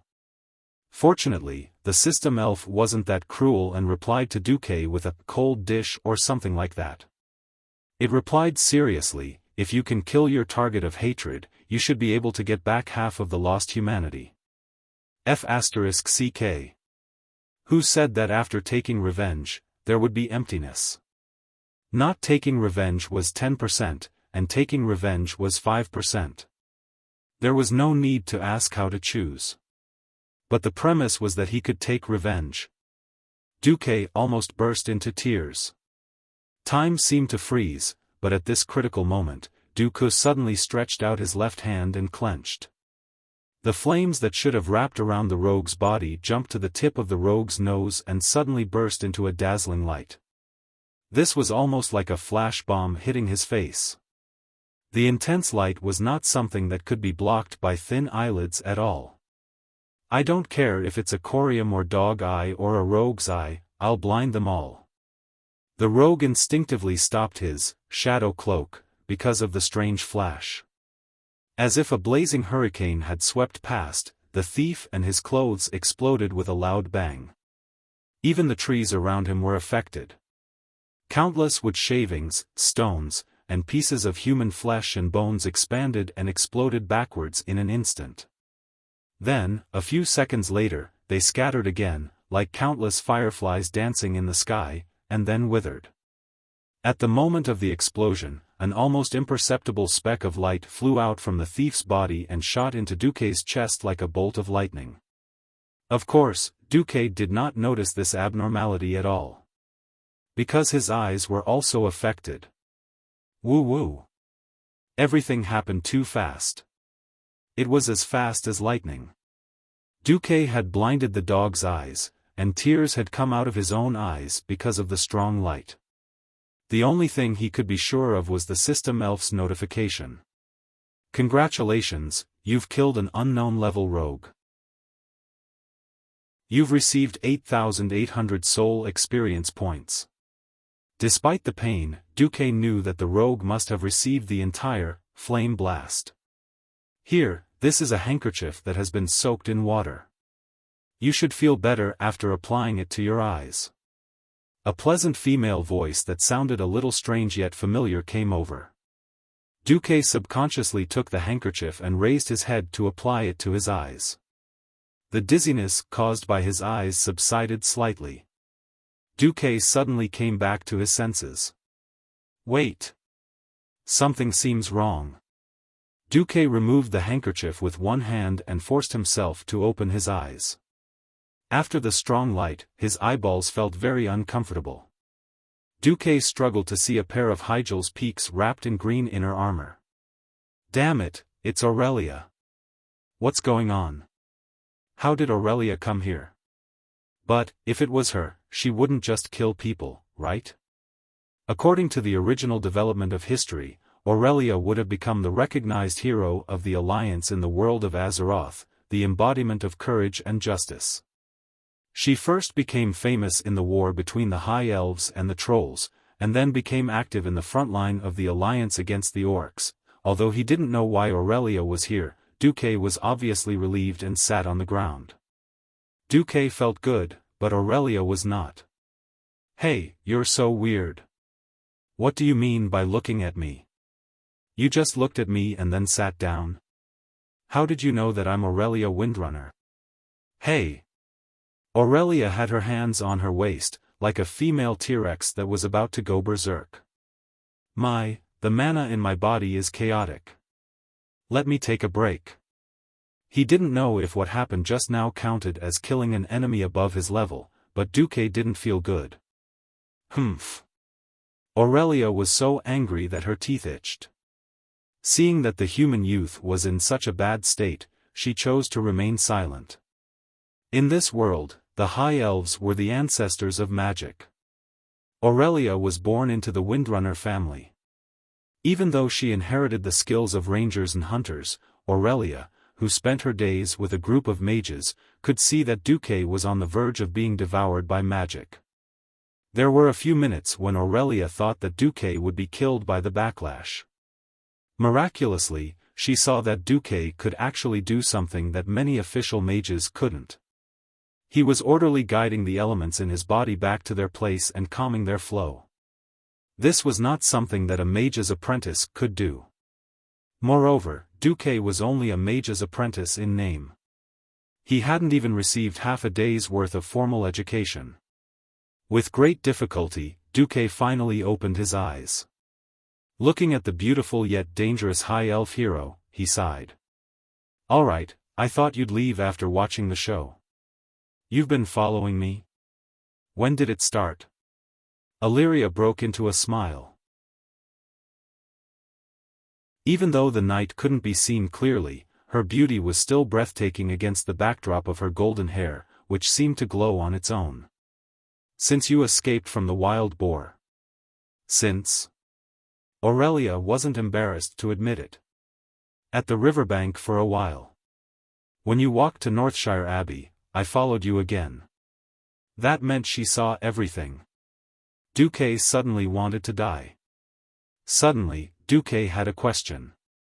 "You exposed Brando's act of stealing credit and caused me so much trouble, and then watched as that guy attacked me? Do you still have a conscience?" "Yo, it seems that you know a lot of things." Aurelia smirked. "Yo, in front of me, there's a super mage's apprentice who tricked the king of the forest, the famous Aurelia Windrunner. His mirror image is more powerful than many high-level mages. I think you can deal with that little noble. Besides, if things really go wrong, I'll take you to Lordaeron or somewhere else." Aurelia was really casual. Duque was a bit dizzy. "Alright, I'm dead. I've been mistaken for the mirror image technique. That was a high-level spell that only level 80 mages could learn in the game. The only good thing was that because Aurelia thought it was mirror image, Duque didn't have to bother lying about why he died and resurrected. Duque really didn't know how to tell Aurelia about such a high-class resurrection method. Chapter 11. Duque rolled his eyes at Aurelia. He did not know why, but he felt that the eldest sister of the Windrunner family was quite different from what he had imagined. Not only was she curious, but she also knew how to get to the bottom of things. Was she really the eldest sister of the 3 Windrunner sisters? Or was it that Aurelia was 20% of the world's 80%? Faced with Duque's silence, Aurelia was very understanding. "Don't worry. Don't worry. I'm just a high elf passing by on vacation. I'm simply curious about the unknown. If this is a violation of your privacy, I apologize." "Yes, I've already heard your name, Mr. Duke Marcus." Duque was a little embarrassed. He touched his nose and reached out his hand to shake. At the same time, he replied naturally, "All right, I accept your apology, Aurelia." Aurelia was stunned. She immediately understood that this was human etiquette. She also reached out and shook Duque's hand. As soon as they shook hands, Duque cursed in his heart. As a ranger, drawing a bow and knocking an arrow was a compulsory course. In Duque's imagination, as a famous ranger general in the world of Azeroth, Aurelia's hands should be very rough and even have a lot of calluses. Unexpectedly, what he grasped was a soft, nimble, and fair palm. It felt like it was boneless, and it felt like it was nimble. Indeed. Are all high elves monsters? How can their fingers not get thicker no matter how much they practice? While Duque was still in shock, Aurelia showed a slightly sly smile. "Hey, Duque, you really do know who I am. I don't think I've introduced myself to you. In my impression, high elves are all the same to you humans." "What's that adjective?" "Well, face blindness." Duque suddenly realized that Aurelia had dug a big hole for him. He had foolishly jumped in and buried himself. The 3 Windrunner sisters are also very famous in our world. Pfft! Aurelia burst out laughing. "Ha ha ha. Ha ha ha. You are such an interesting person." "How interesting?" Even the wisest mages in Stormwind, at least 80% of them did not know the name of King Kuel Salas. A little commoner like you actually knows the name of a Kuel Salas Ranger General thousands of miles away. He. There was no derogatory or accusatory tone. Aurelia was simply bursting with curiosity. A human with only the potential of an apprentice could fake his death using the mirror image spell. He could also cast a difficult fire elemental spell without a teacher. He could even know the name of an unknown ranger general in the northern part of the Eastern Kingdom. Aurelia had gone from being curious to paying close attention. After holding her stomach and laughing for a long time, Aurelia finally straightened her back and wiped the tears from the corner of her eyes. "Fortunately, you were wrong once. Otherwise, I would have thought that you were the reincarnation of a sage or an omniscient being." "Ugh, I was wrong." Duque was a little confused. "I really don't know where you heard of the 3 Windrunner sisters.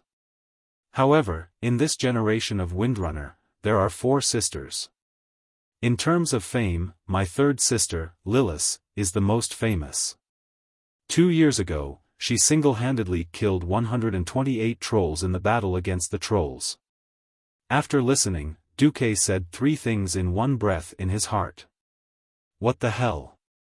What the hell? Divine Beast Motherf * Cur. Important things must be repeated 3 times. Otherwise, he would not know that this was a big deal. First, the trolls were not some amusing monsters. These trolls with moss skin could regrow lost arms and heal serious physical wounds. They were a humanoid race with super strong regenerative abilities. As long as they did not get shot in the head or skewered in the heart, any broken limbs could be recovered by eating a piece of meat. Yes. Meat, whether it was the enemy's or their own. Meat of all kinds.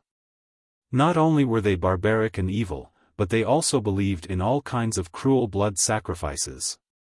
They were also very powerful warriors. It was not easy to kill these guys. Even the professionally trained soldiers of Stormwind City needed at least 3 to 4 people to kill a troll. But Aurelia said that Lilith killed more than 100 of them by herself? It sounded like Lilith had already entered the realm of heroes. Ugh, actually, the important thing was the second thing. It was Lilith, not Rira's. In the original game that Duque played before he transmigrated, in this generation of the Windrunner family, other than the 3 famous Windrunner sisters, there was actually a little burden, the 4th child, who was also the only male, Rira's. And in this timeline, Rira's should have died in the invasion of the trolls. This was also one of Aurelia's biggest worries in the future. But now, the three Windrunner sisters had become four sisters. Not only did Riras become a sissy, but he also sounded very arrogant. This was the system's judgment of 20% discrepancy? Duque's heart was in a mess in the night wind. Damn it! He always felt that if he completely believed in the events of the game before he transmigrated, he would die a terrible death. Duque could almost see the ghoul Duque in the mirror of fate waving at him. Seeing Duque's mouth open in surprise, which was big enough to fit an egg, Aurelia laughed heartily. He. Looks like you know what a troll is, right? Isn't Lilith powerful? She's the sister I'm most proud of.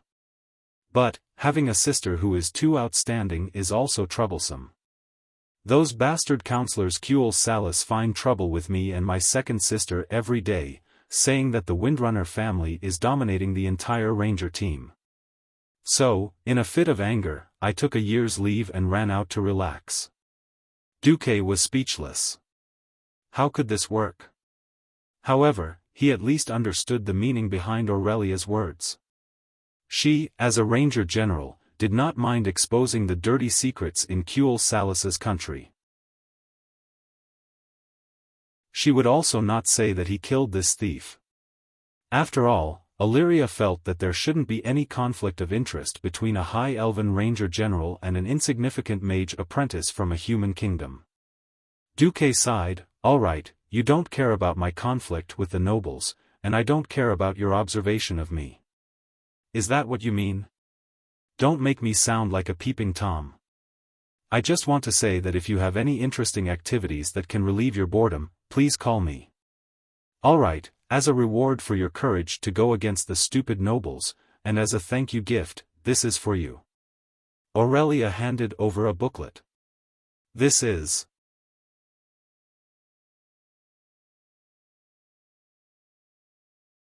Chapter 12. A Beginner's Handbook for a High Elf Wizard Apprentice. It's even better than the Dalajan, the holy land of human magic. The only problem is that it's written in the High Elf language. You'll need to find someone or learn the language yourself to translate it. Even if he said it was a beginner's handbook for apprentices, it wasn't considered a leak. After all, the spells of humans in the world of Azeroth were all taught by the High Elves. However, even if it was like a weed on the side of the road, it was still a treasure in the human kingdom. Looking at the system notification, you've received a beginner's handbook for a high elf wizard apprentice. It's expected to greatly improve your magic skills. Duque was so happy that he almost cried. Fine, I'm a newbie now. Aurelia, I'll save myself the trouble of being bought over by you. Duque suddenly remembered something. Wait. Haven't you Windwalkers always been rangers for generations? Why do you have this? Aurelia blushed. Damn brat, do I have to say it out loud? Back then, third sister Sasha was bored and wanted to try out magic. The elders of the mainstream magic faction in Kuel Salis were very excited. They thought that the Windrunner family had finally produced a weirdo who was close to the mainstream magic faction. They spent a lot of effort to get this to lure Sasha into the world of magic, but Sasha threw it away after looking at it for 3 minutes. Do you want me to return it when I'm passing by the Dalajan? Aurelia would never say such an embarrassing thing, so she argued, I didn't steal it anyway. If you don't want it, give it back to me. I want it. Of course I want it. Duque didn't let go of the handbook, as if he was afraid that Aurelia would snatch it back. Seeing how nervous Duque was about her gift, Aurelia smiled. Also, this is for you. Aurelia handed him a green leaf that contained a strange energy. You know how to blow a leaf, right? Once you blow this, I'll rush over. Remember. It has to be something interesting to summon me. Also, if you don't look for me for too long, I'll come looking for you. Pfft. Duque choked. As it turns out, this guy is relying on me. He really didn't know if this was a blessing or a curse. With that, Aurelia disappeared. She came and went like the wind. Duque didn't even see how she left. In a flash, he disappeared. Duque rubbed his eyebrows. Damn it. It seems like the women of the Windrunner family are quite capricious except when they're on duty. He was obviously talking to himself, but Aurelia suddenly said from the depths of the forest, "I heard it." Cough, Duque almost choked on his own saliva. Cough, cough, cough.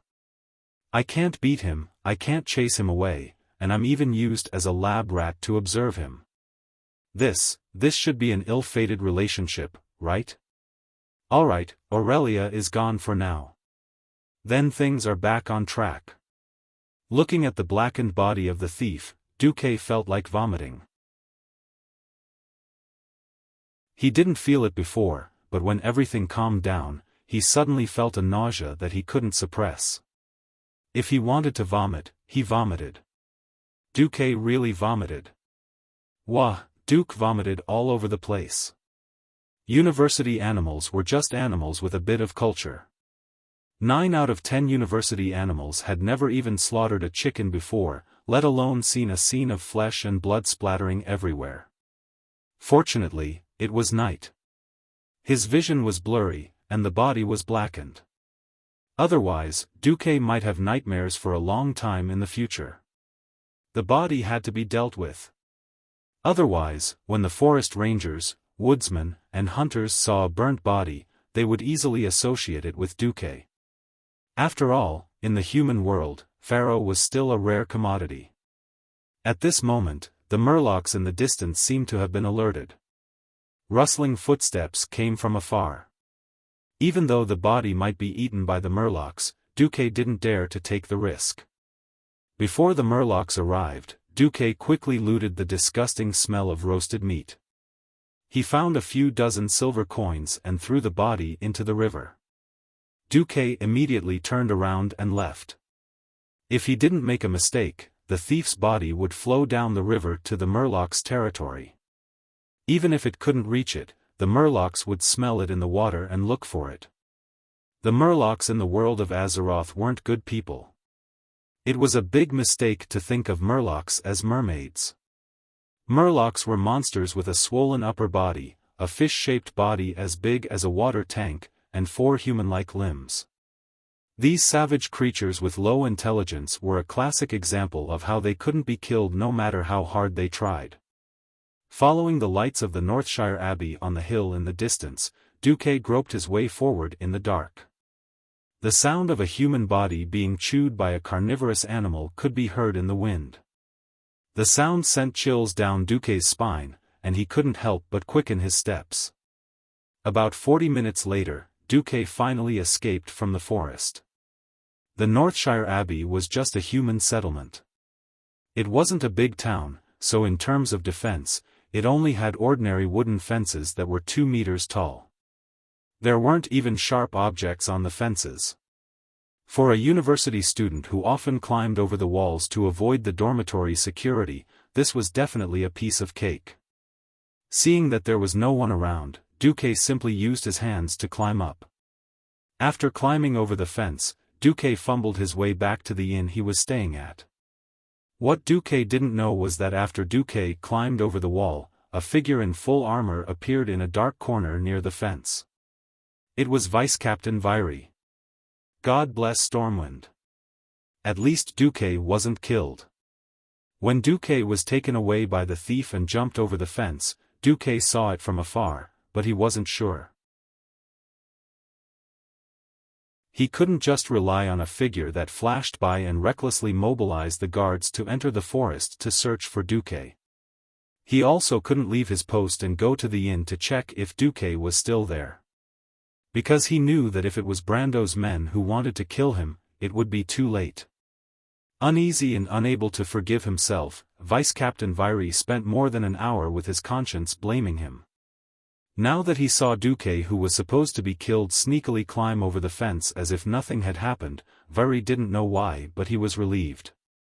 After confirming that Duque's figure was far away, Viry walked out quietly and gently wiped away all traces of Duque climbing over the fence, such as footprints. When he returned to the inn and saw that nothing had changed in the room, Duque was too tired. It was a triple tiredness that affected his body, mind, and soul. Duque fell into a deep sleep.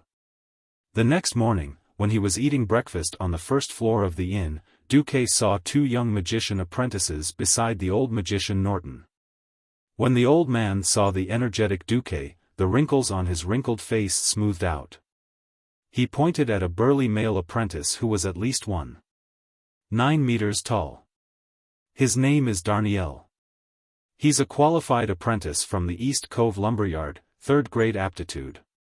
This was a big boy who looked at most 14 or 15 years old, definitely not even 16.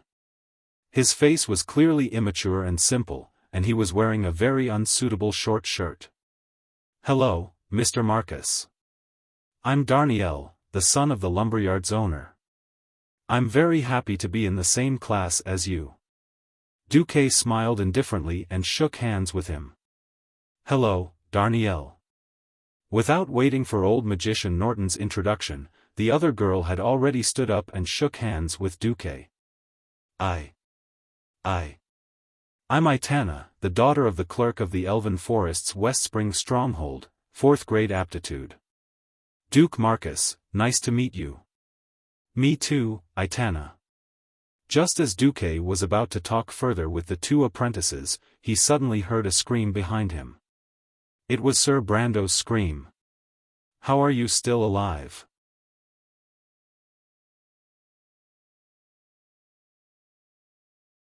Chapter 13. When a person was bitten by a mosquito, most people would want to kill it. Was killing a mosquito a big deal? No. But in the eyes of a noble like Brando, killing a commoner named Duque was not a big deal at all. When faced with Brando's blatant questioning of why he was not dead yet. At this moment, Duque once again truly felt that he had transmigrated. The world before he transmigrated was a world governed by law. If there was a son of an official who acted so recklessly, once he was exposed, even God would not be able to save him. But the human kingdom of Azeroth was obviously a world ruled by men. The king and the nobles were at the top of the social hierarchy. Their orders and wills were absolute, and absolute power led to absolute corruption. Northshire Abbey was already a territory relatively close to the capital, Stormwind City.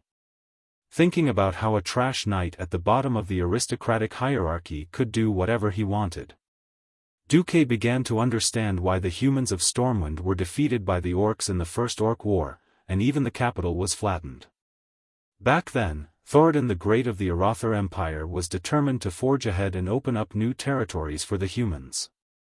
After 1,000 years of metamorphosis, corruption and degeneration had long disappeared among the ordinary nobles. If it wasn't for Anduin Lothar who had extraordinary military abilities, if it wasn't for the current guardian Medivh who had not fallen, if it wasn't for King Lang who was a wise king, then Stormwind at this moment would be a pile of stinky shit. Duque was not familiar with the plot of this timeline. Because this timeline was too early, Duque had almost no impression of it. The only thing he remembered was that when the dark portal opened, Anduin Lothar fell into endless wrangling with the nobles. Even the great hero of the human alliance, Lothar, could not deal with the nobles. What could a mere mage apprentice like Duque do? From this point of view, Duque could swallow his anger. But don't forget that Duque was a transmigrator. He came from a modern society without nobles or absolute power. Nobles above everything? Bullsh**t. Duque wouldn't fall for it. Just like how the commoners here would tremble at the sight of nobles, it was impossible for this to happen to Duque. Duque suddenly sneered, "Huh? Looks like Sir Brando really wants me dead. He actually asked me, why am I still alive so early in the morning? Where's Gasco? What did you do to Gasco?" It was only then that Brando realized why his confidant didn't report to him after he woke up. Gasco would never dare to disturb his sleep, but after he washed up, he would probably roll over to report. Duque shrugged. "Sorry, I don't know who this Gasco is. Brando was infuriated. He waved his fists as he approached Duque. Impossible, he should have. Damn it. You must have killed him. How dare you kill him? Don't you know he's my servant? Killing him is a provocation to the Brando family and the whole of Stormwind. Slap. A slap landed on the left side of Brando's face.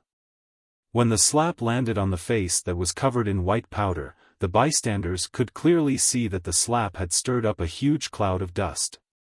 The huge impact caused Brando's entire face to contort. For a moment, Brando thought his left eye had been smashed. The world spun around him, and Brando was slapped to the wooden floor. When he finally came back to his senses, the burning pain on his face and the humiliation that kept surging up from his chest told him that he had been hit by Duke. Moreover, he was beaten up in front of more than 10 people. Duke didn't even lift his eyelids as he casually pointed at a dead fly on the table next to him and said, "By the way, are you a scumbag? When I was swatting a fly, why did you have to stick your face in my palm?" If it was the Duque from yesterday, he would never have done it. As a modern man, obeying the law was something that was engraved in his bones. But now that he had met his enemy, Duque's moral integrity. Oh, no. His humanity had automatically dropped by 30 points. Well, there was basically nothing that Duque couldn't do. Alright, it was Duque who had slapped someone, but he turned black into white. He insisted that slapping someone's face was like slapping a fly. He was a weirdo. Protect the young master. At this moment, Brando's servants rushed forward, ready to deal with Duque at all costs. Calm and composed, activated. Just as Duque was about to give them a flame blast to teach them a lesson. He was shocked to find that Darnielle and Itana, who he had just met, stood in front of him, one on the left and one on the right. What are you doing? How dare you attack an apprentice from the Stormwind Arcane Academy in front of Sir Norton? The servants were stunned. They all froze as if they had been hit by petrify. If it was an ordinary kid, it was a slap. But Pharaoh of the Stormwind Arcane Academy was not to be trifled with. After all, Pharaoh's status in Stormwind, and even in the entire human world, was transcendent. Not to mention, there was also a high-ranking court mage here. Did they have a death wish? But what surprised Duque the most was that Darnielle and Itana, who he had just met, were actually on his side.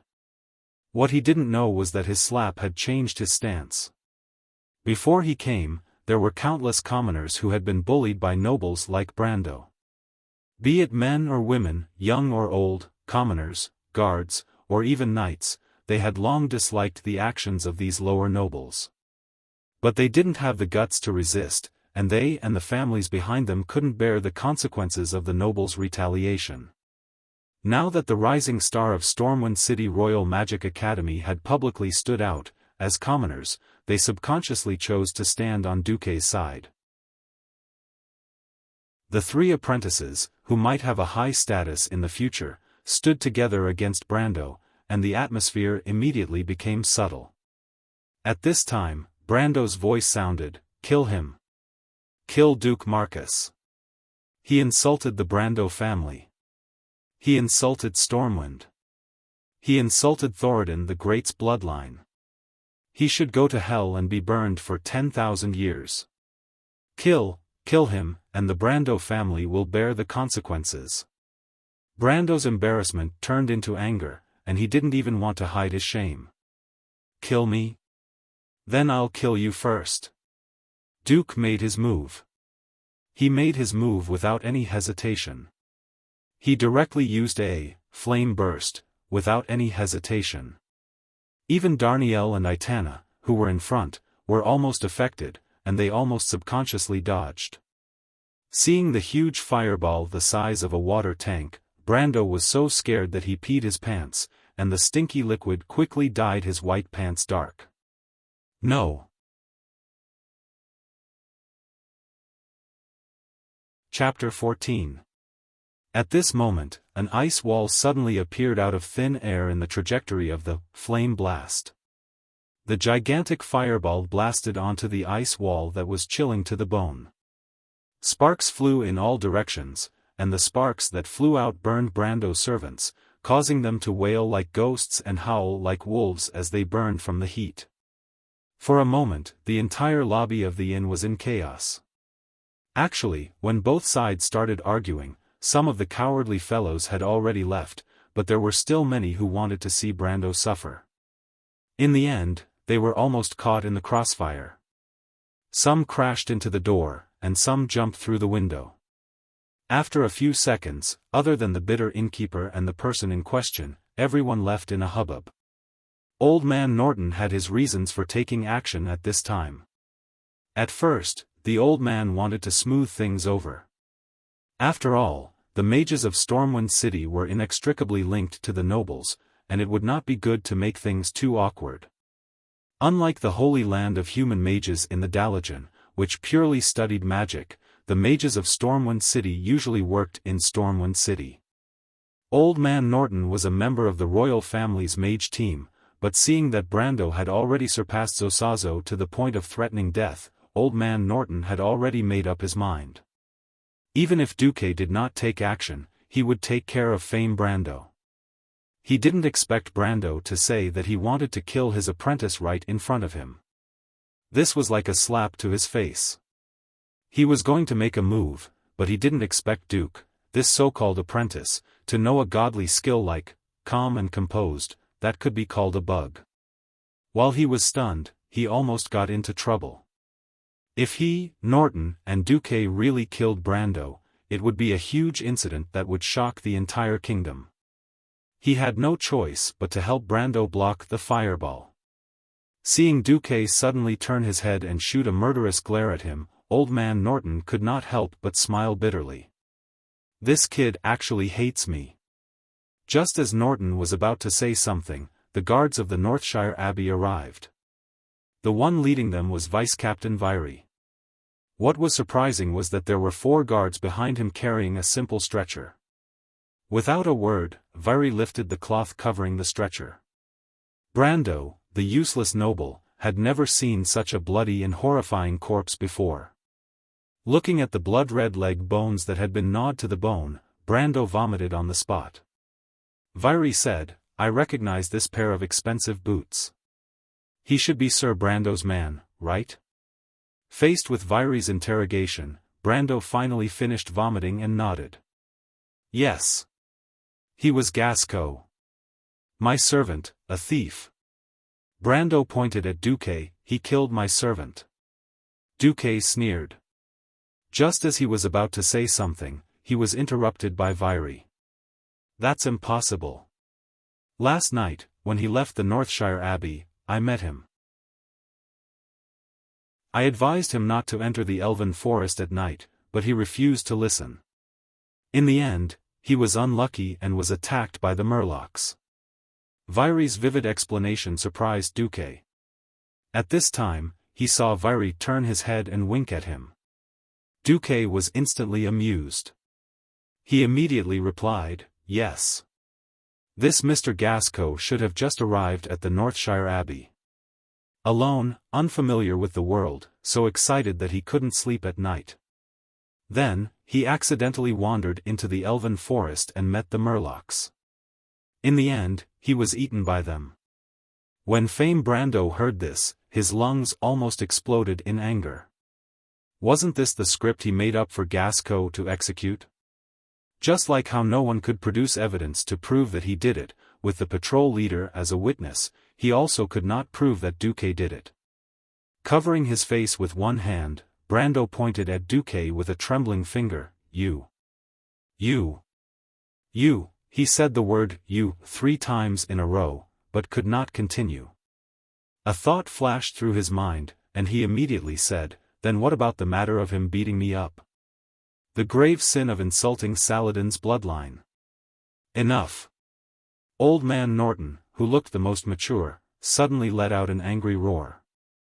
The roar was filled with magic, and it almost shattered all the glass in the hotel lobby. He picked up the dagger that was placed beside the corpse, his wrinkled hands trembling. As an experienced old mage, how could he not recognize the cerebral paralysis poison on it? This thing was specially used by thieves to attack mages. Mages who were stabbed by this thing would have a high chance of increasing the casting time required for a short period of time. This thing was not easy to get. Not only was it expensive, it was also extremely rare. Other than those very rich nobles who were very afraid of mages, normal thieves would not be able to get their hands on this thing. Even if Norton was an idiot, he knew how vicious and sinister Brando was this time. He was too careless, thinking that Brando would not dare to make a move on Duque because he was an apprentice of the Royal Magic Academy. Now it seemed that he had underestimated Brando's insanity. What happened last night was very clear. Brando sent this thief named Gasco to assassinate Duque. For some reason, Duque escaped and killed Gasco instead.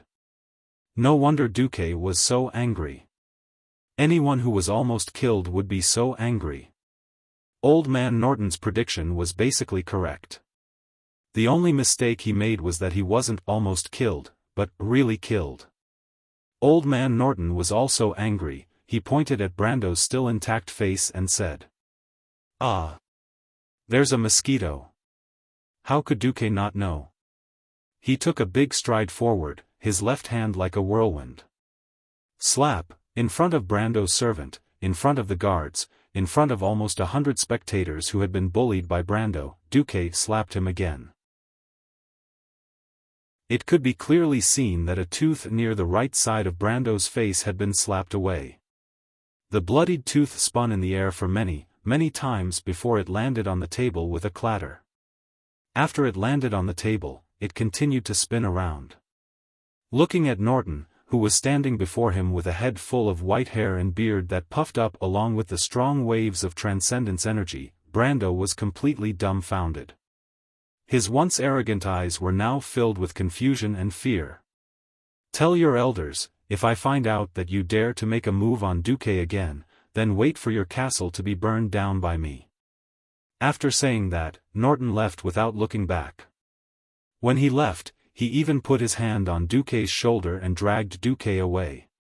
Almost as soon as he was out of the door, he said from afar, "By the way, your qualification as a mage apprentice this year has been cancelled. I am the chief examiner, I have the final say. Even if the Mediv came, he would not be able to change my mind." Chapter 15. Brando could not believe his ears. "I'm fired? I'm actually fired?" Brando, who was sitting on the floor, had no more strength left. He laid on the floor of the hotel lobby, his unfocused eyes staring blankly at the ceiling. After being disqualified from the Stormwind City Royal Magic Academy, he was still a noble, but he had become a laughingstock among the nobles. He was not the eldest son of the family, and according to the inheritance laws of Stormwind City and the Arajuo Empire, he could not inherit his father's title. There were only two ways for the nobles to climb up the ranks: they could either be conferred with military merits or climb up the ranks in other ways. Stormwind City was located in the south of the eastern continent of Azeroth, close to the west coast, and to the north was a mountain that could not be developed. Only the Elven Forest, which surrounded Stormwind City in a half-moon shape in the south and east, was the most ideal fiefdom. Unfortunately, after thousands of years, the Elven Forest, which was the heart of Stormwind City, no longer had any spare land to accommodate more nobles. To the southwest of Stormwind City was the barren western wilderness, further south was the dark and gloomy Twilight Forest, and further east was the barren Reedridge Mountains. For the nobles who were greedy for pleasure, no matter which direction they went, it was a godforsaken place. Once they obtained military merits, if they wanted to become a real noble with a fiefdom, then they would have to go in these three directions and suffer in those bitter cold places. So conferring a noble title was not a good idea. It was not easy to climb up the ranks either. The military was firmly controlled by Anduin Lothar. As the last descendant of Thoradin the Great, and one of King Lang's childhood playmates, Lothar's position in the military was not something any noble could shake. It could be said that the nobles could not even insert a needle into the military. As for the position of internal affairs, even if the Brando family wanted to promote him, they would only promote his brother, not Fame Brando. It was not an exaggeration to say that Brando's current position was purely because of his talent as a wizard. Now, he was sentenced to death by a single sentence from Old Man Norton. Do you think Brando will go crazy? After a short moment of confusion, his gaze that seemed to have materialized and was filled with killing intent and endless resentment first landed on Old Norton. In the next second, Fame Brando shifted his target in fear and looked at Duque's back. Beep. You've sensed the hostility of your nemesis, Fame Brando. Your reputation in the Brando family will forever be, deadly enemy. Duque snorted coldly at the system elf's prompt. He thought to himself, don't think that killing me will be so easy to forget. You want to kill me, I want to kill you too.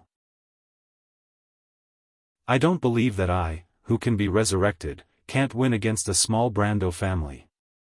Let's see who has the last laugh. Thinking about it was just thinking. Without knowing how to replenish his moral integrity, human nature, Duque would not waste his precious moral integrity to fight a small Brando family. Duque would not do such a stupid thing. Since he had offended Fame Brando so much that even his hatred had solidified, there was no point in trying to reconcile. Even when he walked out of the hotel, Duque still held his head high. The crowd around him was whispering. Duque could not hear it clearly, but he did not care. It was not until he sat in the carriage that Old Man Norton had prepared that he realized that things had changed greatly. He slapped Brando twice, but he did not hear any applause or cheers. As the precious son of the local lord, no one dared to openly cheer for him. However, when the carriage passed by, Duque was shocked to find that many people quietly approached him, gave him a smile, and then handed him a variety of local specialties. A few eggs, a basket of potatoes, or a box of bacon. The villagers' thoughts were so simple and honest that it made Duque's throat choke. Ever since he was born, he had lived for 18 years. He had not done anything bad, but he had not done anything good either. Suddenly being worshipped as a little hero, Duque felt strange. Just as Duque was about to say something, he suddenly remembered the system notification. Congratulations, you have received the gratitude of the people of Northshire Abbey. Your reputation in Northshire Abbey is, respect. Due to unknown reasons, your humanity has been slightly restored, and your humanity has increased by 1%. Your current soul energy is 98%, and your humanity is 94%. This, could it be that doing good deeds and gaining the recognition of the people could restore my moral integrity? For a moment, Duque was a little dazed. He suddenly thought of many things. Just like in the game, reputation was a very important thing. He did not expect that after transmigrating, reputation was just as important. It was only when he boarded the carriage that Old Man Norton prepared, and was in a daze that Duque came back to his senses. Hell, the carriage in this era was definitely a luxury for ordinary people, but for a transmigrator like Duque who was used to smooth asphalt roads and comfortable cars with springs, it was a torture. After boarding the carriage, the atmosphere changed again. The three apprentices obediently sat in a row opposite Old Man Norton. The damned old man took out a pipe from nowhere, and blew smoke rings out of the window in front of the three little ones. Little fellows, this old man, was once as young and vigorous as you all. Although I agree with your actions from the bottom of my heart, unfortunately, there is a piece of news that I have to tell you. You are in big trouble. Darnielle and Itana's expressions changed instantly. At first, they almost subconsciously stood beside Duque, but after the excitement passed, fear rose from the bottom of their hearts. They had offended the nobles.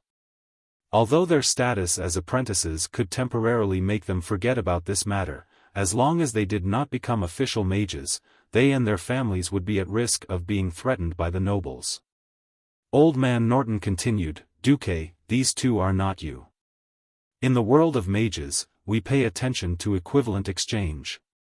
Our Stormwind City Royal Magic Academy is not just a daligen that explores the truth of magic.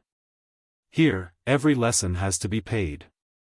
And every necessities of learning magic, every spell that you want to learn, you have to pay for it with your own money." At this point, Darnielle and Itana's faces were already showing signs of distress.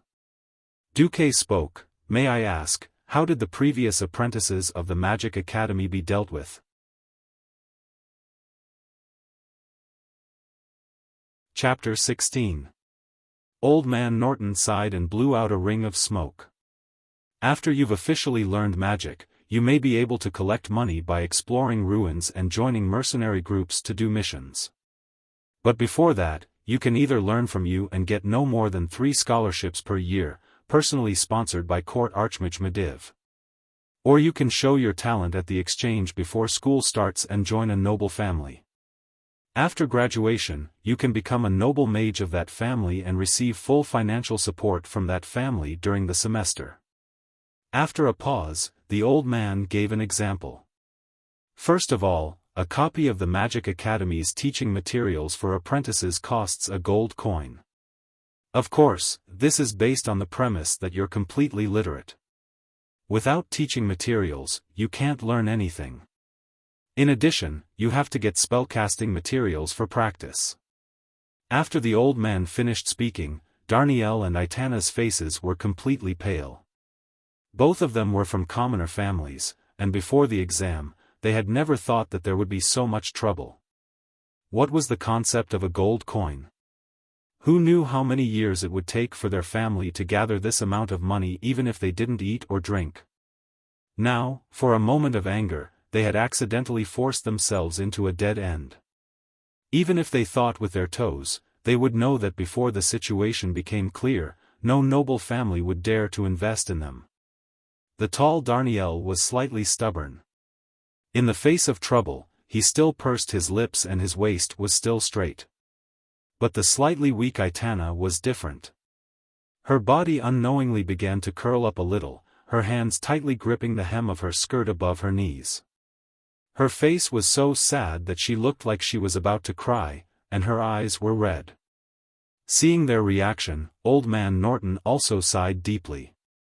Perhaps this was the situation where a copper coin stumped a hero. At this time, Duque took out a booklet from his pocket.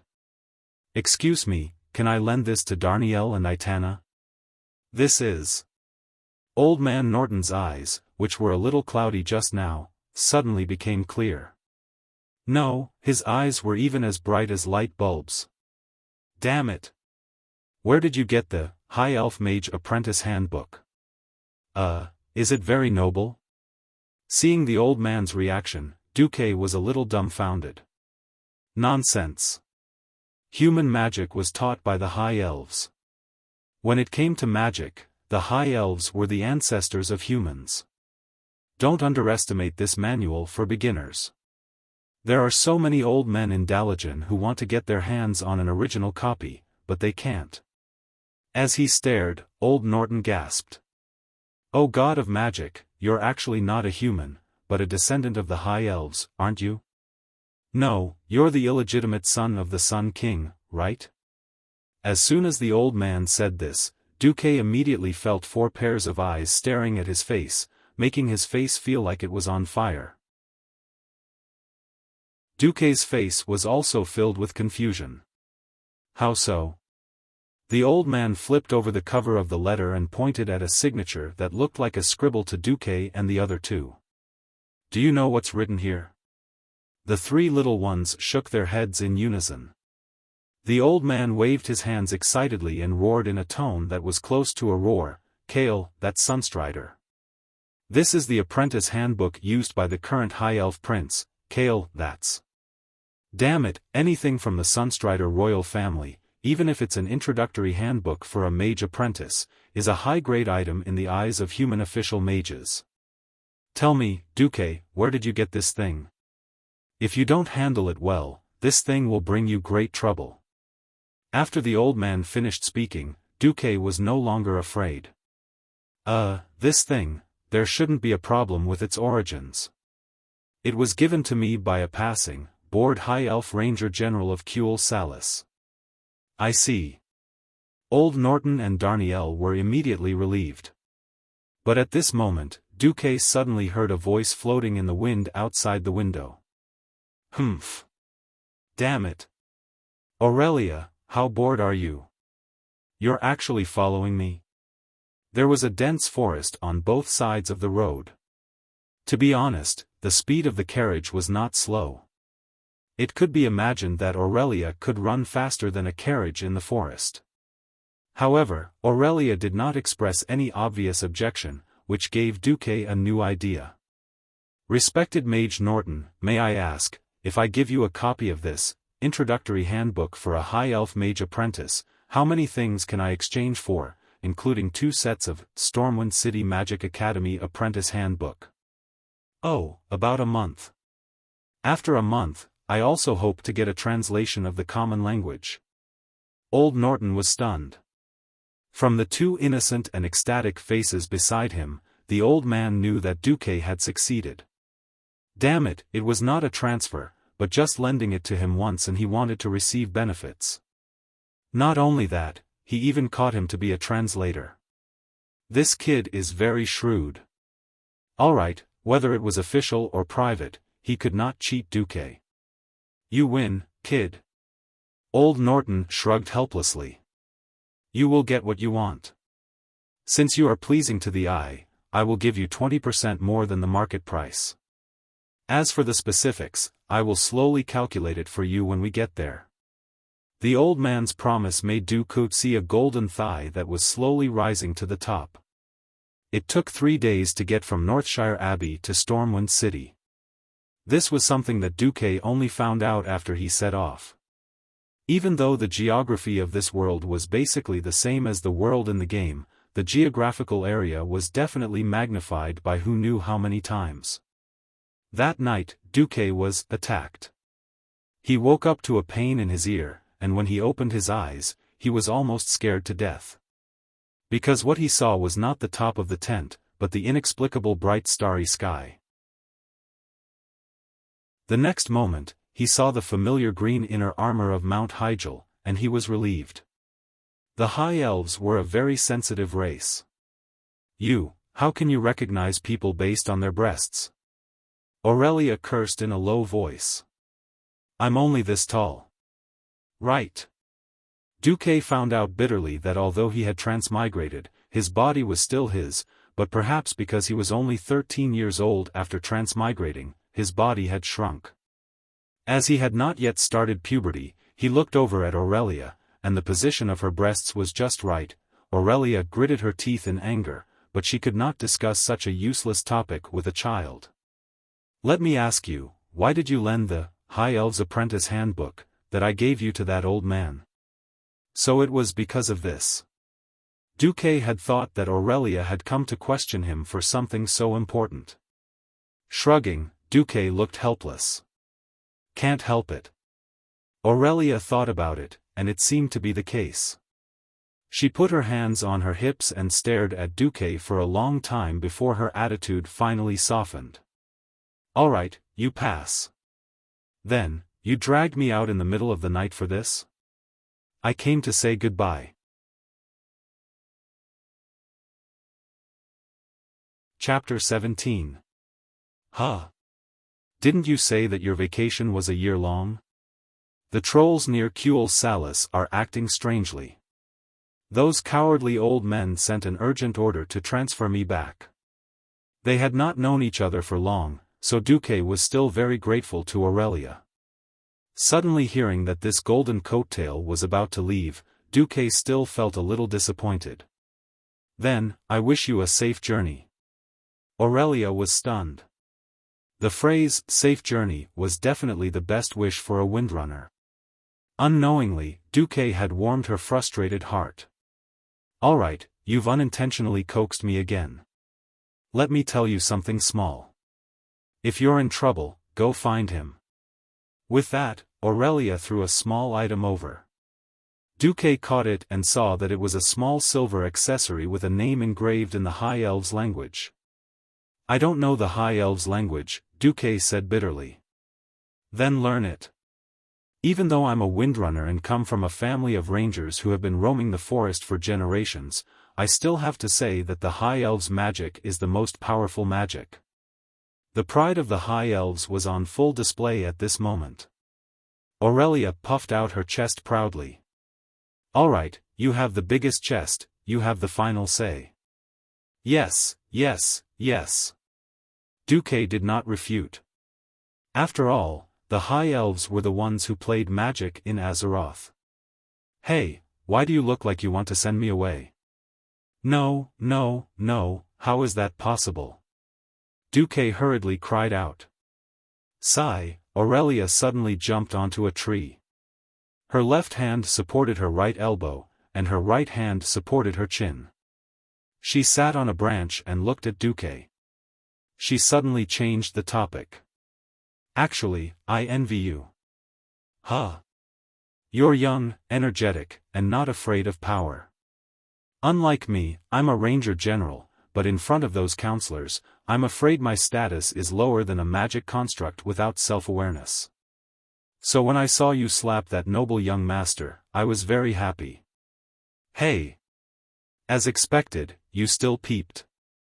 I would think, if only I had the courage to slap those bastard counselors a few times. Unfortunately, I can't do it. I'm the eldest daughter of the Windrunner family. Not only do I have to be a role model for my sisters, but I also have to represent the face of the Windrunner family. My every move will be magnified infinitely. Suddenly hearing Aurelia's bitter confession, Duque fell silent.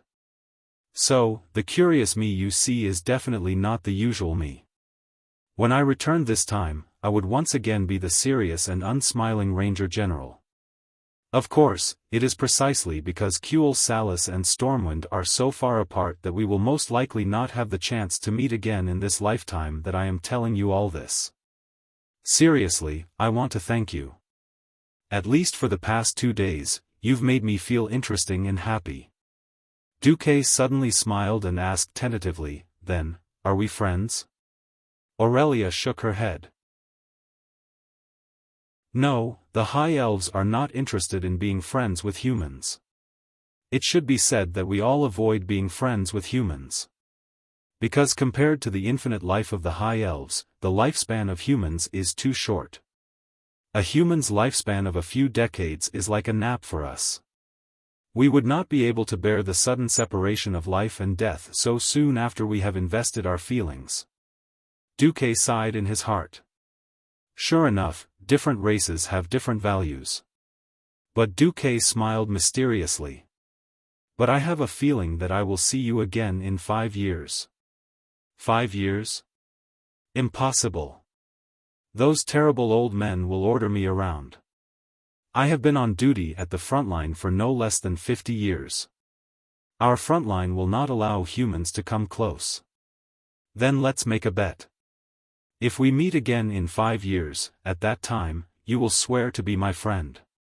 For some reason, Duque secretly added the word woman in front of the word friend in his heart. Humph. Let's bet. Aurelia did not believe in a scammer. She crossed her arms in front of her chest as if she was looking at a little guy daydreaming. Well, to her, Duque was just a lecherous little guy. Aurelia left. At this moment, in her heart, this human boy, Duque, was just a passerby. She did not expect that she would be tricked by Duque.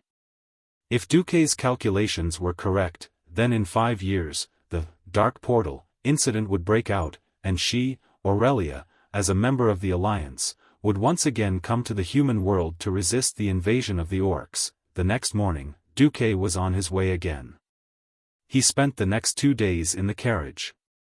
Sitting in the carriage, his body constantly bumping along with the carriage, Duque found that he had already begun to adapt to the world of Azeroth. From the beginning when he first sat in the carriage to the feeling of vomiting, he was now used to it. But what made Duque even more emotional was what happened on the road. Even the most peaceful elven forest is not a place that ordinary people can cross alone. The carriage team was attacked. Old Man Norton did not take the 3 apprentices on the road alone. Accompanying him was his magic apprentice, Sasha, and a fully armed guard of 16 people. Including the coachman and servants, there were more than 20 people, 3 carriages, and nearly 30 horses. Even with such a seemingly luxurious lineup, Duque was still attacked. On the second night, they were attacked by hundreds of forest wolves, but Old Man Norton chased them away with a few fire walls. On the third night, they were attacked by gnolls. These wolf-headed monsters, only half the height of an adult human, were much more ferocious than the ones Duque encountered in the game. These cunning and ferocious predators would not only launch sneak attacks at night, but they would also come in groups. Armed with crossbows, they would crawl in the grass and shoot arrows, attempting to disrupt the defense of the convoy and then encircle and annihilate them. Duque, who was protected by 6 shield-wielding guards, saw with his own eyes a servant not far from him get shot in the neck by a crude crossbow. Looking at the dying face, the mouth that was spitting out blood bubbles still struggled to open and close. Duque, who thought that he was beginning to adapt to the world of Azeroth, felt uncomfortable and suffocated again. Death, even if he knew that he could try it many times, he would never get used to it. Recovering 1% of his humanity in Northshire Abbey made Duque happy. But he still felt that it was not a simple method. It was still a time of peace. Once war came, then. Don't lose your integrity too quickly. Beside Duque, Darnielle and Aitana seemed very normal. When Duque asked them, the answer he got was, in this world full of monsters, dead people are very common. Duque was a little speechless. The only fortunate thing was that they finally arrived at Stormwind City on the evening of the 3rd day. Chapter 18. Stormwind City was a little different from what Duque had imagined. In the game, Stormwind City had huge white walls, majestic and grand music as soon as one entered the city gates, and complemented by the statues of the 5 heroes that were full of explosive power on both sides of the road. The first impression it gave people was explosive. However, the current Stormwind City gave Duque the feeling that it was ordinary. The 24-foot city wall obviously lacked repair, and Duque could see some cracks on the wall. The tall watchtowers had large pieces of the outer wall peeling off, and it was doubtful how long these watchtowers could withstand the attack of the catapults. As a mage, he naturally had special privileges. There was no need to follow the long queue of people to enter the city, and the convoy directly entered from the other side of the gate. After entering from the huge city gate, Duque did not find the huge lake that acted as a moat behind the city wall, nor did he find the inner city wall. Seeing this, Duque could not help but laugh. For the current Stormwind City, it had been almost 1,000 years since they had encountered an external enemy. Scattered monsters could not threaten the heart of this human kingdom at all. Fortunately, the warriors of Stormwind City still had strong combat power under the training of Anduin Lothar, or else Stormwind would just be a huge, flashy shell. Even so, Stormwind could only be considered a giant in deep sleep, completely unaware that its hands and feet had been rotted by something called nobility. Only under the trial of blood and fire did Stormwind, which was almost completely destroyed, welcome a new life after the First Orc War. Thinking that such a huge human city was about to be destroyed in the flames of war, the feeling of being the only sober person in a drunken stupor did not feel good. On the side, the 2 guys who had not seen the world, Darnielle and Aitana, had their mouths wide open, so wide that an egg could be put in their mouths. The 3 of them had such different reactions, which made Old Man Norton feel very funny. He asked Duque, "What's wrong? Did Stormwind City disappoint you?" "No." "Okay, yes. My impression of Stormwind City is that it has a 50-foot tall white outer wall with a golden-edged blue background insignia of the Alliance hanging all over it. Inside the outer wall, there is a 100-foot wide inner lake that acts as a moat. Duque used the standard length units of this world to describe the Stormwind City in the game. However, he did not know that at this moment, an important figure patrolling the city wall had unconsciously heard all of this. When this great figure turned his head and scanned the terrain within the city wall, he revealed a thoughtful expression. The carriage drove through the bustling streets, and after getting rid of the hustle and bustle of the trade district, the convoy quickly crossed a small river and entered the Mage District where the Royal Magic Academy was located. As soon as he crossed the bridge, Duque heard an explosion. Another explosion? This time, it's Wizard Baral's laboratory. Damn it! We should build a tall wall. The citizens of the trade district are scared out of their wits. Through the window of the carriage, Duque saw the guards of Stormwind City allocating people out of habit. Some maintained order, some went to extinguish the fire, and a few ran to the church square to call for priests who knew healing spells to save the situation. This. You'll get used to it. Old Man Norton was also embarrassed. Duque suddenly felt that mages were a group of weirdos who were walking further and further down the road of death. Alright, thinking that he would soon be one of these weirdos, Duque suddenly did not feel good. Luckily, this world still has the great goblin engineering to block the bullets. Duque muttered to himself. Yes, the mechanical products that often caused explosions were those little green-skinned people that were only as tall as a human's thigh. It was very different from the game. In this timeline, there was a huge magic academy in Stormwind City. It was 10 meters tall, inlaid with fine gold patterns, made of iron. It was even more awesome than the doors of many universities in Duque's previous world.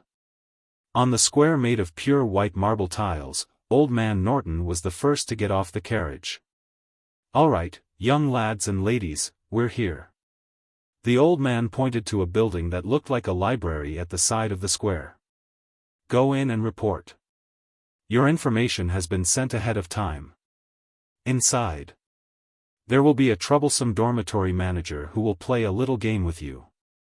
If you win, you'll receive additional rewards. That's all I can say. Good luck. The old man rolled his eyes. As for you, Duque. After arranging the dormitory, come to my laboratory. It's about the things you exchanged with me. Alright, Sir Wizard Norton. When there were outsiders, Duque had to be polite to the old man. After all, the old man's qualifications and identity were there. Stepping onto the 9 steps, Duque and the other 2 entered the library. They didn't see anyone. Instead, there was no one in the huge and empty hall. The huge glass ball hanging from the ceiling emitted a soft light that was brighter than candlelight. This made Duque think of energy-saving lamps or something. Here. Here. Duque and the other 2 were startled, especially the timid Aitana, who let out a scream. Because the oil paintings on the walls of the hall moved. The people in the paintings were waving at Duque and the others. It was obvious that all the paintings were of the same guy with a brown hood whose face could not be seen. Hello, I'm the dormitory manager of the Royal Magic Academy, Raven. A harmless ghost. I think, the mage who brought you here should have told you about me. Duque and the other 2 shook their heads like a rattle drum. Didn't he? Oh my god. Who's leading the team? What kind of guy is this? He actually made me almost scare my cute juniors. It wasn't almost, it was already frightening.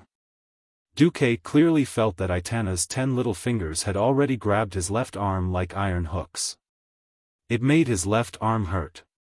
Alright, if you're scared then so be it. Anyway, this is the Royal Magic Academy, not the library. Such a cowardly guy is only fit to be a librarian. Having said that, he waved his hand and the 3 young people were involuntarily sucked into 3 different oil paintings. Feeling dazed, just like when he crossed over, the jolting feeling of crossing through space made Duque extremely uncomfortable. When he came back to his senses, Duque found himself in a void. Around him were twinkling stars, and in front of him was a huge chessboard big enough for Duque to do 18 forward somersaults, and then 36 side somersaults without falling. The black and white squares indicated that this was a standard chessboard. But the things on the chessboard were special. They were neatly arranged on both sides, each about the height of two people. On the left was the human-looking alliance, and on the right was the horde of orcs. Duque suddenly remembered a checkpoint in the game, the Guardian Mediva's old nest, Karazhan, the chess checkpoint.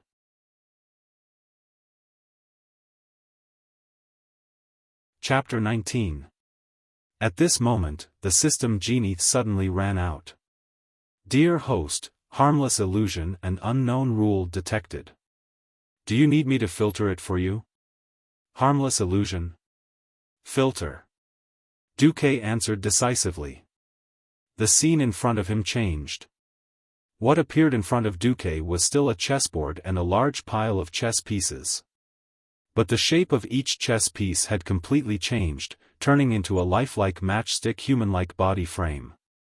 What if I don't filter it? The scene in front of him changed again, turning into the Karazhan chess that Duque was most familiar with. On Duque's side, in front of him was a row of Stormwind city guards, fully armed and brightly armored. The blue tassel and the blue shield with a golden lion head pattern gave Duque an inexplicable sense of heroism. Wow, it can change according to my imagination. This kind of extremely fantastical illusion was not something that the immature 3D game technology from before he transmigrated could compare to. After seeing through it, Duque was not as shocked as he had been at the beginning.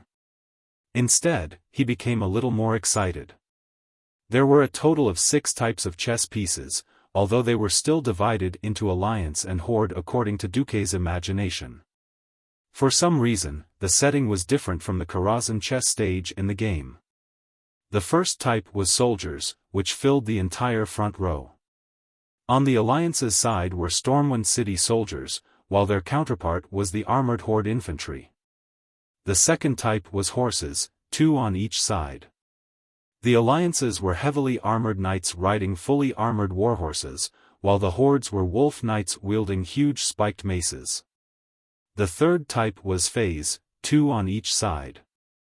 The Alliance had 2 ice mages, while the horde had 2 apocalypse mages. The fourth type was warriors, 2 on each side. The Alliance had 2 priests who could heal, while the horde had shamans. The fifth type was a little strange.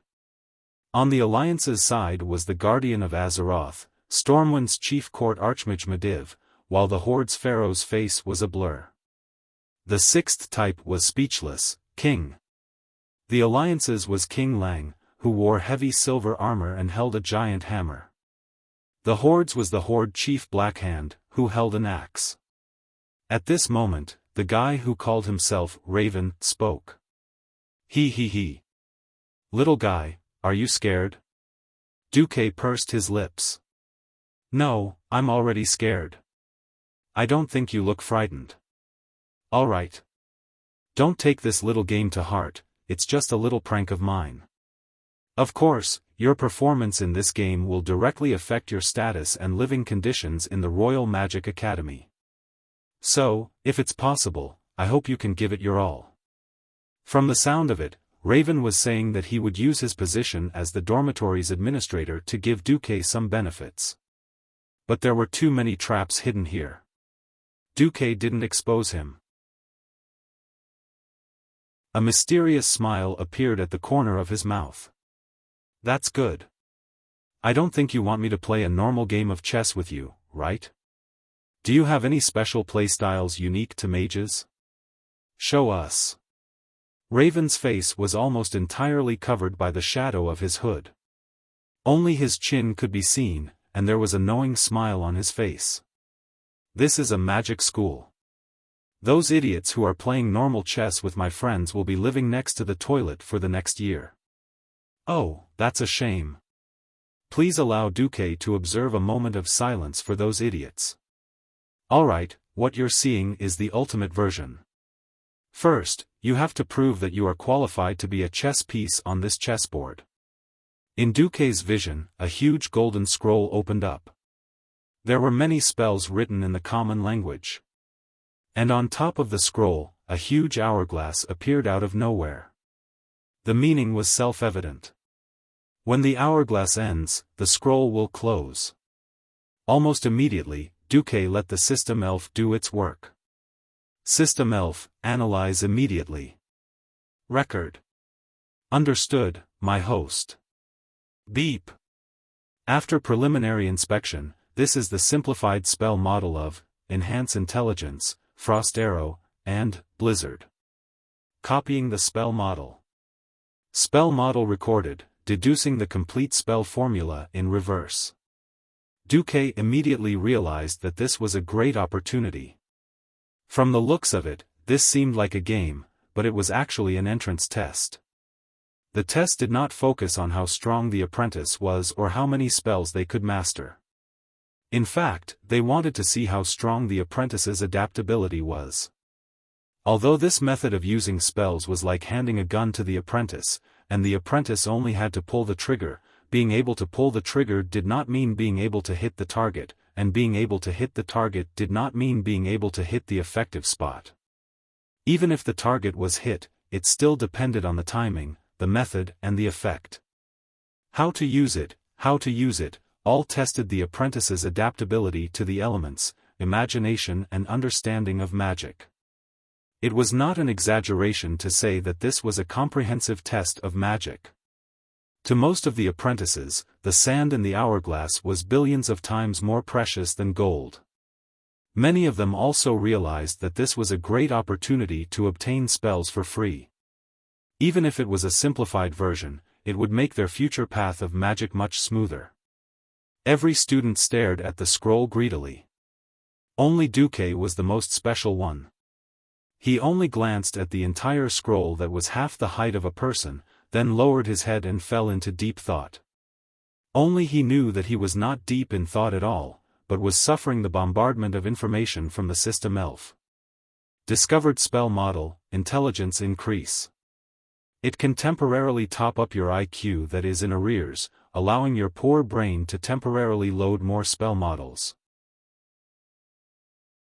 Rejoice, 2 points of intelligence from level 1, increase intelligence, can temporarily increase your mana by 20 points, temporarily reaching the minimum intelligence requirement to master Blizzard. Frost Arrow, young man, do you want your opponent to eat popsicles made from your foot washing water? Level 1, Frost Arrow, can completely satisfy your needs. Blizzard, do you want your opponent to be confused in the cold wind? Do you want your opponent to be frozen into a snowflake in the hot summer? Level 1, Blizzard, you deserve it. Looking at the first few sentences that were like advertising slogans, for a moment, Duque had the urge to let the system elf broadcast him eating sh*t. What the hell is this? Come on. Don't use this kind of tone to explain spells to me, okay? Oh, that's too bad, I extracted this way of describing it from the information in your brain. This way of speaking obviously accounts for 70% of your daily conversations. I think you will like it. Why are you complaining about me? The system elf used the most serious tone to refute Duque. All right. Duque was defeated.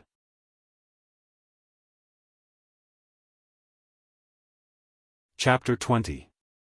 But what was even more unbearable was yet to come. It wasn't words, but a pure system prompt. Detected, fluid mechanics, and introduction to HVAC. Reading thermodynamic knowledge. The so-called air conditioning is the process of moving heat from one space to another. Optimizing spell model. Optimization complete. When you fire Frost Arrow, you can extract the heat between you and the target in advance by extracting the fire element, creating an ice channel suitable for the passage of freezing energy. You have acquired the super magic ability, Track of Ice, of the elemental spell category. The power of your shooting ice spell is increased by 33%, and the flying speed of your Frost Arrow is increased by 45%. If you want to acquire more abilities, please provide the system with more reference data. According to the detected knowledge, you have changed the scattering mode of Blizzard. Your Blizzard spell has acquired a special mode, the attack radius is increased by 40%, and the power is reduced by 20%. Like an old-fashioned phone that received 1,000 text messages in one go, the neon green text that popped up on his retina almost drove Duque crazy. A lot of knowledge was forcibly instilled into his brain, whether it was the knowledge of spells after his transmigration, or the knowledge he had learned in college before his transmigration, but had been forgotten. The so-called college, for a college animal like Duque, was just a place to play games.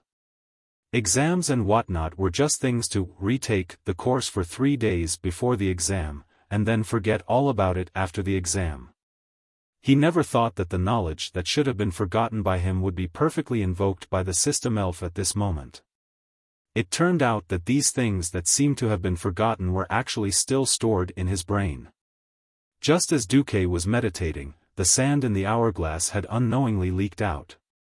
The scene in front of him changed. Duque suddenly found that he was on a chessboard, but the chessboard had been magnified several times, and he was only standing on the edge of a white square. And at the other end of the square 3 meters away stood a young mage apprentice with a common face. Seeing the appearance of the other party, Duque immediately realized that this guy was his opponent. As if taking care of the novice Duque, the other party began to hold back his frost arrow. Please forgive Duque for using the word hold to describe his opponent. That guy really looked like he was constipated and couldn't hold it in no matter what. Successfully releasing a spell wasn't a simple matter. In addition to the corresponding incantation, a standard casting process also required the transfer of mana within one's body to communicate with the corresponding elemental world and attract the corresponding amount of energy. Then, he molded this energy into a suitable form and released it. Even though this process had been specially simplified, as long as one's spiritual energy was enough to communicate with the elements realm and attract enough element energy, it would automatically stop absorbing and shape the energy. However, it was still very difficult for an apprentice who knew nothing about magic to complete this task. Therefore, it was understandable that the other party purposely gave Duque time. Duque didn't appreciate it. With the help of the system elf, Duque already knew that if the opponent was a real mage apprentice, then this fellow had already failed to cast a spell for the 3rd time in 2 short seconds. He failed to communicate with the elements realm for the first 2 times and absorbed too little element energy for the 3rd time. That bit of ice energy wasn't even enough to make a popsicle. Duque sent him on his way. He stepped forward, left uppercut, right uppercut, and finished. In the Magic Academy, a dozen powerful mages who were watching the battle in front of a huge oil painting showing Duque's battle were dumbfounded. Looking at Duque, who had beaten his opponent into a pig's head with his fists, the entire place was deathly silent. After a while, someone spoke. This is a blasphemy to the Magic Academy. An old mage waved his fists angrily. Norton. This is the student you picked and claimed to be the most talented among this batch of mage apprentices. Old man Norton was just about to say something when suddenly, a voice was heard. No. Duke Marcus made the right choice. You've been protected by close combat followers for a long time, perhaps this made you forget one thing. When a mage doesn't pull away, using a spell that takes too long to cast against an enemy is an extremely dangerous action. The old mage was silent. In the second round, Duque's opponent was obviously more than 1 level higher. Under Raven's control, the opponent could already fully release a Frost Arrow spell. And the distance between the two had increased from 3 meters to 10 meters. However, this was still not difficult for Duque. Because the opponent's casting time was as long as 8 seconds. It was enough for Duke to tease him as he jogged in front of his opponent, easily dodging his opponent's attack. It couldn't be helped. Looking at the obviously obvious throwing posture, Duque dodged it with a sidestep. Then, Duque used his fists to teach the guy a lesson. In front of the oil painting, the old mage looked at the mage who had spoken up for Duque. How are you going to explain this time? The opponent was not angry. No matter how strong a spell is, it's useless if it can't hit the enemy. The opponent's words made sense. The old mage was actually speechless. However, even though the opponent's casting speed was increasing in the third, fourth and fifth round, when Duque used the same method to deal with them, not only the old mage, but a few other mages expressed their dissatisfaction. Hey! We're recruiting mage apprentices now. This is not a mock battle between a mage and a thief. When the mage was almost unable to defend Duque, Duque made his move in the 6th round. Level 1, Frost Arrow. Extremely effective. Amateurs enjoyed the show, while experts appreciated the artistry.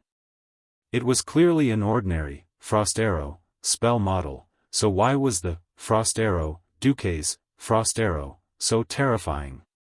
In the eyes of most official mages, it was already amazing that Duque was able to cast a flying block of ice.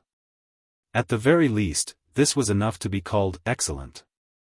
The difficulty of understanding and using a simplified spell model in such a short time was only known to the mages who had tried it before. Which of the old mages here did not practice thousands of times to experience the power of the elements and only throw a small piece of ice? But what was Duque's Frost Arrow? Fast. Accurate. Ruthless. Not only was its flying speed comparable to the speed of an arrow shot from a powerful bow, it even struck the other party's forehead in a straight line. The moment the ice arrow struck the bridge of the nose, it suddenly split into 2 pieces and fiercely pierced into the other party's eyeballs. Perhaps Duque's Frost Arrow was not powerful enough to kill an adult, but Duque added pure elemental damage to physical damage. If the opponent was a real person, then he would have been killed by Duque. Hiss. In the entire room watching Duque's trial, the dozen or so mages all gasped. There was only one word in their minds: genius. You're tuning into the Xiaofan's Wuxia Tales YouTube channel. Don't forget to subscribe and join us on this journey to catch the most captivating stories.